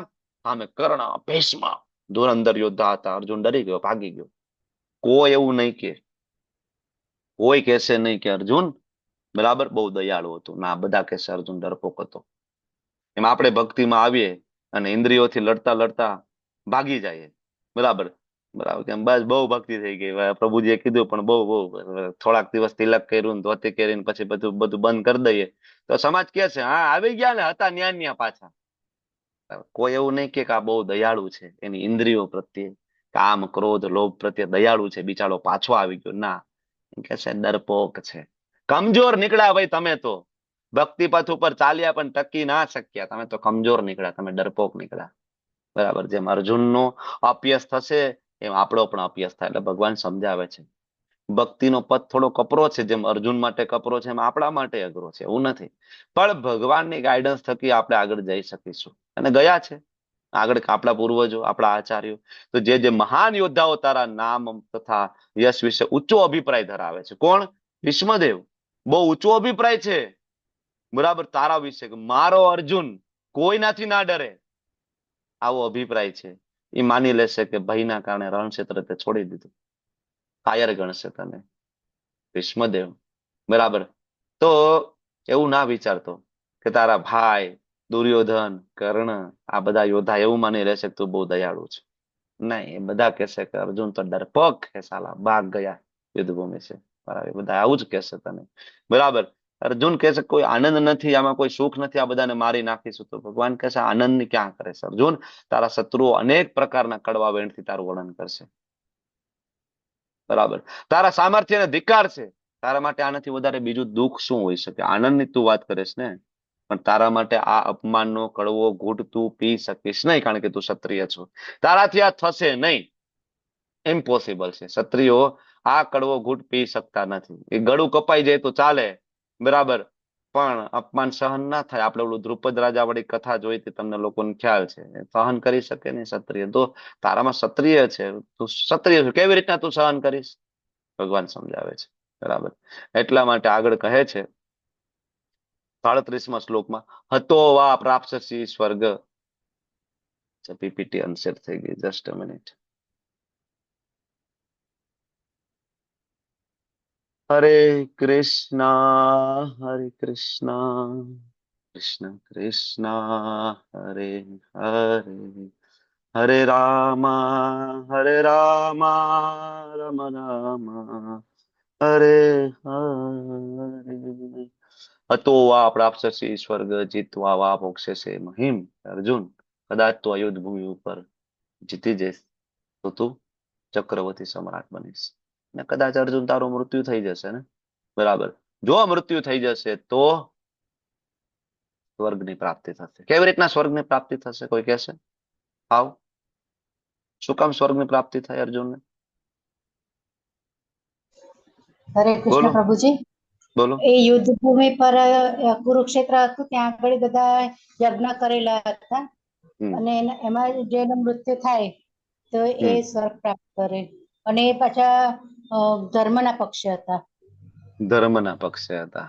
બરાબર, તો કુરુના વંશજો, બરાબર, એમને એ જગ્યા ઉપર ખૂબ જ તપશ્ચર્યા કરી હતી. પેલો શ્લોક જ ને, ધર્મ ક્ષેત્રે કુરુક્ષેત્રે સમવેત આયુર્સવ મામકા પાંડવાશ્ચૈવ કિમ કુર્વત સંજય. કે ભાઈ ધર્મ ક્ષેત્ર એ જગ્યા છે, તીર્થ સ્થળ છે, અને ત્યાં કોઈ ધર્મની સાઈડમાં રહી અને જે કોઈ કાર્ય કરશે, ભગવાનની સાઈડમાં રહીને કાર્ય કરશે તો એને સ્વર્ગ પ્રાપ્ત થશે. એટલે ભગવાન કહે છે હતો વા પ્રાપ્સ્યસી સ્વર્ગ જીતવા વા મોક્ષસે મહિમ. અરે ભાઈ, તારા બંને હાથમાં તો લાડુ છે. તું કે છો કે મને કોઈ આનંદ નથી. કેવી રીતના કોઈ આનંદ નથી? ભગવાન કહે છે બે હાથમાં લાડુ છે. હણાઈ જઈશ તો સ્વર્ગ મળશે, અને જીતી જઈશ તો ચક્રવર્તી સમ્રાટ બનીશ. તો પછી ચિંતા શું કરવાની? તું એમ કહેશ કે કોઈ આનંદ નથી. બરાબર. એટલે ભગવાન અર્જુનને સમજાવે છે. બરાબર. અને આગળ અર્જુનનો પાપના ભયવાળો જવાબ આગળ પણ આપ્યો. હજી ભગવાન આપે છે કે સુખ દુઃખ હાનિ કે લાભ જય કે પરાજય વિશે વિચાર કર્યા વગર યુદ્ધ કરવા ખાતર કર. તને એવું લાગે છે કે પાપ લાગશે તો હું તને ગેરંટી આપું છું, મારા માટે કોઈ પણ કાર્ય કરીશ તને પાપ નહીં લાગે. હવે સ્ટેટમેન્ટ આપે છે કે જ્યારે કોઈ કૃષ્ણ માટે કોઈ પણ કાર્ય કરે, બરાબર, ત્યારે એમાં પાપ પ્રભાવિત થતું નથી એ કર્મ. બરાબર. ભગવાન કે કરવા ખાતર કર. ચાલો હું તને કહું છું ને, બાકી બધું ભૂલી જા. હું તને કહું છું તારી ડ્યુટી છે. બરાબર. અને બધી વસ્તુઓ મજા માટે નથી હોતી, બધી વસ્તુઓ પોતાના સ્વાર્થ માટે નથી હોતી કે ભાઈ મારો આમાં સ્વાર્થ છે, મારા સગા છે, મારા બધી વસ્તુ સ્વાર્થ માટે નથી હોતી ને અર્જુન. હું તને કહું છું યુદ્ધ કર. યુદ્ધ તો કરવું પડશે, તારી ડ્યુટી છે. બરાબર. અને મારી પ્રસન્નતા અર્થે જયારે તું કોઈ ડ્યુટી કરીશ ને, ત્યારે એ પાપ કર્મ નેવમ પાપ, બરાબર, એમાં કોઈ પાપથી પ્રભાવિત થશે નહીં. બરાબર. એટલે ભગવાન આગળ પણ કહેશે ત્રીજા અધ્યાયમાં યજ્ઞ અર્થાત કર્મણો અન્યત્ર લોકોયમ કર્મ બંધન, કે જયારે ભગવાનની પ્રસન્નતા માટે કોઈ કર્મ કરવામાં આવે તો એનું ક્યારે પાપ નથી લાગતું. ભગવાન એની શરૂઆત અહીંથી જ કરે છે. બરાબર. તો ભગવાન કે અત્યાર સુધી મેં તને જે સમજાવ્યું પૃથ્કરણાત્મક અભ્યાસ એટલે કે સાંખ્ય યોગ, કે આપણે આ શરીર નથી, આપણે આત્મા છીએ, આનું વર્ણન કર્યું. હવે હું તમને ચાલ નિષ્કામ કર્મ વિશે સમજાવું છું. તો ભગવાન થોડુંક ઉપરના સ્ટેજ ઉપર લઈ જાય છે. હવે જયારે કોઈ વ્યક્તિ એ સમજી શકે કે હું આ શરીર નથી, હું આત્મા છું, એ વ્યક્તિ નિષ્કામ કર્મ કેવી રીતના કરવું એને સમજી શકે. એટલે ભગવાન કે હું તને થોડુંક ઉપરના લેવલની જ્ઞાન આપવાનું શરૂઆત કરું છું. તો અહીંથી ભગવાન છે એ નિષ્કામ કર્મ કઈ રીતના કરવું એ સમજાવે છે. જયારે કોઈ વ્યક્તિ આ શીખી જશે તો કર્મ બંધનમાંથી પોતાની જાતને આરામથી મુક્ત કરી શકે છે. અચ્છા, હવે અમારે પાવર કટ થયો છે. હરે કૃષ્ણ. હરે કૃષ્ણ. હરે કૃષ્ણ. હવે અવાજ આવે છે ને? આવે હા છે? પ્રભુજી ક્લિયર છે. હા ક્લિયર છે? હા હા આવે છે, હવે આવે છે. હા. થોડું અહીંયા અમારે એવું રહેશે, અમારે અહીંયા શું છે કે અમારા નગરપાલિકા વાળા અમારી બહુ જ ચિંતા કરે છે. થોડો કે વરસાદ પડે તો તરત એ લોકો પાવર કટ કરી નાખે. અમને કોઈને શોટ લાગી જાય તો. બરાબર. એટલે બહુ કૃપાળુ છે અહીંની અમારી નગરપાલિકા, બહુ દયાળુ છે. થોડોક વધારે પવન ફૂંકાઈ જાય, ખાલી વાદળા કાળા થઈ જાય ને, તો એ લોકોને બહુ ચિંતા થાય, તરત બંધ કરી દે પાવર સપ્લાય બંધ. બિચાર કોકને શોટ લાગી જાય. એટલે દયાળુ છે. એટલે આવું થશે, કારણ કે જસદણ નાનું એવું ગામ છે અમારું. તમે બહુ ચિંતા નહીં કરતા. આપણે હંમેશા બેકઅપ લઈને બેસીએ છીએ મોટા ભાગે. વાઈફાઈ બંધ થઈ જાય તો આપણી પાસે ઇન્ટરનેટ હોય, બરાબર, આપણી પાસે પાવર બેંક આજુબાજુમાં રાખેલી હોય, લેપટોપમાં આપણે મોસ્ટલી ફૂલ ચાર્જિંગ રાખ્યું હોય. એટલે મોટા ભાગે આપણી સેવા ના અટકે એનો હંમેશા આપણો પ્રયત્ન હોય છે. છતાં પછી અલ્ટિમેટલી કૃષ્ણની ઈચ્છા. ઓકે. તો ભગવાન આગળ કહે છે નેહા વિક્રમ નાશોસ્તિ પ્રત્યવાયો ના વિદ્યતે સ્વલ્પમ અપ્યસ્ય ધર્મ ક્ષેત્રાય તેમાં તો ભયા. ભગવાન ક્લિયર કટ સ્ટેટમેન્ટ આપે છે કે કોઈ આ બુદ્ધિયોગ, હવે આ કયા બુદ્ધિયોગની વાત કરતા હશે? ઘણા બધાને એમ થાય કે ભાઈ અહીંયા બુદ્ધિયોગ શબ્દ વાપર્યો છે, બરાબર, અને તો અહીંયા તમે એવું સમજાવો છો કે ભગવાન માટે કર્મ કરવું. તો એકચ્યુઅલી બુદ્ધિયોગ અને બુદ્ધિશાળી વ્યક્તિ કોને કહેવાય? તો 10મા અધ્યાયના 8મા શ્લોકમાં ભગવાન બુદ્ધિમાનીની વ્યાખ્યા આપે છે. અહમ સર્વસ્ય પ્રભો મત સર્વમ પ્રવર્તતે ઇતિ મત્વા ભજન્તે માં બુધા ભાવ સમન્વિતા. 10.8 કે બુદ્ધિશાળી કોણ કહેવાય અને બુધા ભાવ કોને કહેવાય, એટલે કે બુદ્ધિ યોગ કોને કહેવાય? કે જ્યારે તમે ભગવાનને માનો છો, કૃષ્ણને, કે અહમ સર્વસ્ય પ્રભો, કૃષ્ણ બધાના ઉત્પત્તિ કરનારા છે, એના કારણે બધું ચલાયમાન થાય છે, અને આવું માનીને જ્યારે તમે ભક્તિ કરો છો, આને કહેવાય બુધા ભાવ. આને કહેવાય અલ્ટિમેટલી બુદ્ધિયોગ. અને બુદ્ધિયોગ એટલે ભક્તિયોગ છે. બરાબર. તો આવો બુદ્ધિયોગની અંદર જ્યારે કોઈ વ્યક્તિ પ્રયાસ કરે છે, મતલબ કે કૃષ્ણ કહે એ પ્રમાણે કરવું, આવું જ્યારે કોઈ કરે છે તો ભગવાન કે આ કરવામાં કોઈ હાનિ નથી, કોઈ ઘટાડો નથી, અને આ માર્ગે કોઈ થોડીક પણ ભક્તિ કરે, ભલે ને કદાચ ભક્તિ પૂર્ણ ના થાય, થોડીક પણ કોઈ ભક્તિ કરશે તો ભગવાન કહે છે ત્રાયતે મહતો ભયાત, મહાન ભયમાંથી રક્ષણ થશે. મહાન ભયમાંથી. બરાબર. તો ભગવાન માટે જ્યારે કોઈ કાર્ય કરે છે, મહાન ભયમાંથી ભગવાન પોતે રક્ષણ કરે. થોડોક પ્રયત્ન કરવાનો છે. આપણે આનો આ પ્રશ્ન આગળ 6થા અધ્યાયમાં અર્જુન પૂછશે કે ભગવાન તમારા માટે કર્મ કરીએ, ભક્તિ કરીએ, માળા કરીએ, બધું કરીએ, અને જો ભક્તિ પૂરી ના થઈ તો? ભગવાન કે તો શું ચિંતા કરવાની જરૂર છે? ડોન્ટ વરી. ભક્તિ એક જ એવો યોગ છે કે જે શાશ્વત છે, જે ક્યારે ખતમ નથી થતો. બરાબર, કે આ જન્મમાં કોઈ 5% ભક્તિ કરી છે તો આગળ જતા 6% થી ચાલુ થશે. એટલે ભગવાન કહે છે થોડુંક પણ હું કહે પ્રમાણે કરીશ ને મહાન ભયમાંથી રક્ષણ મળશે. બરાબર, ભગવાન માટે કર્મ કરવું એટલે અકર્મ. કર્મના પ્રકાર સકામ કર્મ, નિષ્કામ કર્મ, વિકર્મ અને અકર્મ. તો વિકર્મ એટલે તમને બધાને ખબર છે કે જે પાપ કરીએ એને વિકર્મ કહેવાય, પાપ કરવું. બરાબર, સકામ કર્મ એટલે કે જેની અંદર પોતાનો સ્વાર્થ છે. બરાબર, ફળ પોતાની પાસે રાખશે, ભાઈ મારો ફાયદો હું પેલા વિચારી લઉં, સકામ કર્મ. માનતા બાધા તમે જે કહો. નિષ્કામની અંદર ફળ ભગવાનને આપશે પણ કરશે જે પોતાને ગમશે તે. એટલે નિષ્કામ કર્મ અને અકર્મમાં પાતળો ભેદ છે. ધારો કે કોઈ વ્યક્તિ મંદિરે જાય અને તમે એને આપો, બરાબર, યાત્રામાં આવે ને તમે એને સેવા આપો, ભાઈ સેવા છે, શું સેવા છે? તો કે ભાઈ બધા જમી લે ને એટલે એની પ્લેટ લઈ અને ડસ્ટબિનમાં નાખવાની. પ્રભુજી કઈક સારી બીજી સેવા હોય તો આપો ને, આવી હાવ નીચી કક્ષાની સેવા આપો. અચ્છા, તો ફૂલની સેવા છે કરશો? હા, ફૂલની સેવા કરશો, માળા બનાવશું બધા માટે, આ સેવા અમે કરશું. બરાબર, તો જયારે સેવાની અંદર જયારે ચોઈસ હોય ને આપણી, બરાબર, તો મતલબ જ આપણે નિષ્કામ કર્મ શોધીએ છીએ. કારણ કે અકર્મની અંદર ભક્તની કોઈ ચોઈસ હોતી નથી. અકર્મની અંદર કોઈ ચોઈસ નથી. એને કહો ટોયલેટ બાથરૂમ સાફ કરવાના છે, વૈષ્ણવ આવે છે અને સાફ કરી દો, નીટ એન્ડ ક્લીન કરે. હિઝ હોલીનેસ ગોપાલ કૃષ્ણ ગોસ્વામી મહારાજ જયારે પહેલી વખત ત્યાં કેનેડામાં શ્રીલ પ્રભુપાદ આવવાના હતા, હજી પ્રભુપાદને મળ્યા પણ નહોતા. બરાબર, અને પહેલી વખત ત્યાં ગયા અને સેવા મળી કે ભાઈ પ્રભુપાદ આવવાના છે, શું તમે એનું રૂમ સાફ કરીને કમ્પ્લીટ કરી નાખશો? બરાબર, તો his holiness Gopal Krishna suit boot tie પેન્ટમાં હતા ત્યારે તો, કારણ કે મોટી કંપનીની અંદર MBA કરીને મેનેજિંગ, બરાબર, ડિરેક્ટરની પોસ્ટ ઉપર હતા. બરાબર, પણ એને આધ્યાત્મિકતામાં ખૂબ રસ હતો ને એને પહેલી સેવા મળી કે પ્રભુપાદનું ક્વાર્ટર સાફ કરી નાખશો. એકલા હિઝોલોનેસ ગોપાલ કૃષ્ણ ગોસ્વામી મહારાજને બપોરના સવારના 10 વાગ્યાથી લઈને સાંજના 4 વાગ્યા સુધી ઘસી ઘસીને રૂમ બધું ક્લીન કરી નાખ્યું. એટલે ટોયલેટ બાથરૂમ થી બધું નીટ એન્ડ ક્લીન. સાંજે પ્રભુપાદ આવ્યા તો જોઈને પ્રસન્ન થઈ કે કોને કર્યું છે, આ પહેલી સેવા છે. તો ભક્ત પાસે કોઈ ઓપ્શન નથી હોતો. ભક્તિ યોગ્ય છે, બધું જ કરશે, ગમે કે ના ગમે. પોતાના સ્વભાવથી વિરુદ્ધની સેવા હશે તો પણ કરશે. બરાબર, એને કહેવાય અકર્મ. અને આ અકર્મ જયારે કરશું ને ત્યારે મહાન ભયમાંથી રક્ષણ થશે. ભગવાન એ કહે છે ભગવાન માટે કર્મ કરવું એ અકર્મ છે.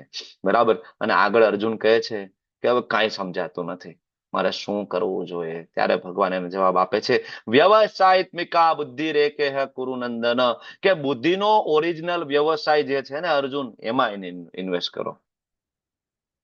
બરાબર, તો મય્યાવેશ્ય મનો એ મામ, ભગવાન આગળ કહે છે તારું મનને મારામાં ઇન્વેસ્ટ કર. બીજા એક શ્લોકમાં કહે છે મયી બુદ્ધિ નિવેશય. શ્લોક ગોતી આવો ક્યાંથી છે, ચાલો. મયી બુદ્ધિ નિવેશય, હું તમને આટલું કહું, શ્લોક તમારે ગોતવાનો છે. બરાબર, મયી બુદ્ધિ નિવેશય. ભગવાન એમ કહે છે કે બુદ્ધિ મારામાં ઇન્વેસ્ટ કરો. બરાબર, તો બુદ્ધિનો ઓરિજિનલ જે વ્યવસાય શું છે? તો કે કૃષ્ણમાં ઇન્વેસ્ટ કરી દેવી. એને કહેવાય બુદ્ધિનો ઓરિજિનલ વ્યવસાય. અને એને આવી જે બુદ્ધિ હોય ને એને કહેવાય વ્યવસાયિત્મિકા બુદ્ધિ. જે બુદ્ધિ કૃષ્ણમાં લાગેલી હોય ને એને કહેવાય વ્યવસાયિત્મિકા બુદ્ધિ. તો જ્યારે કૃષ્ણમાં કયો 12.8 12.8 આખો શ્લોક બોલો.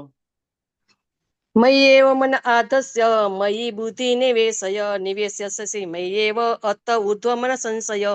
અત ઉર્ધ્વ ન સંશય, કોઈ શંકાને સ્થાન નથી. જ્યારે કોઈ વ્યક્તિ મારામાં બુદ્ધિને ઇન્વેસ્ટ કરે ભગવત ધામ જાય. ભગવાન એ જ વસ્તુ અહીં કે છે, વ્યવસાયિત્મિકા બુદ્ધિ. જ્યારે બુદ્ધિ વ્યવસાયિત્મિકા તમારી થઈ તો એકે કુરુનંદન, કન્ફર્મ છે એનો ગોલ, એને ખબર જ છે મારે શું કરવું જીવનની અંદર.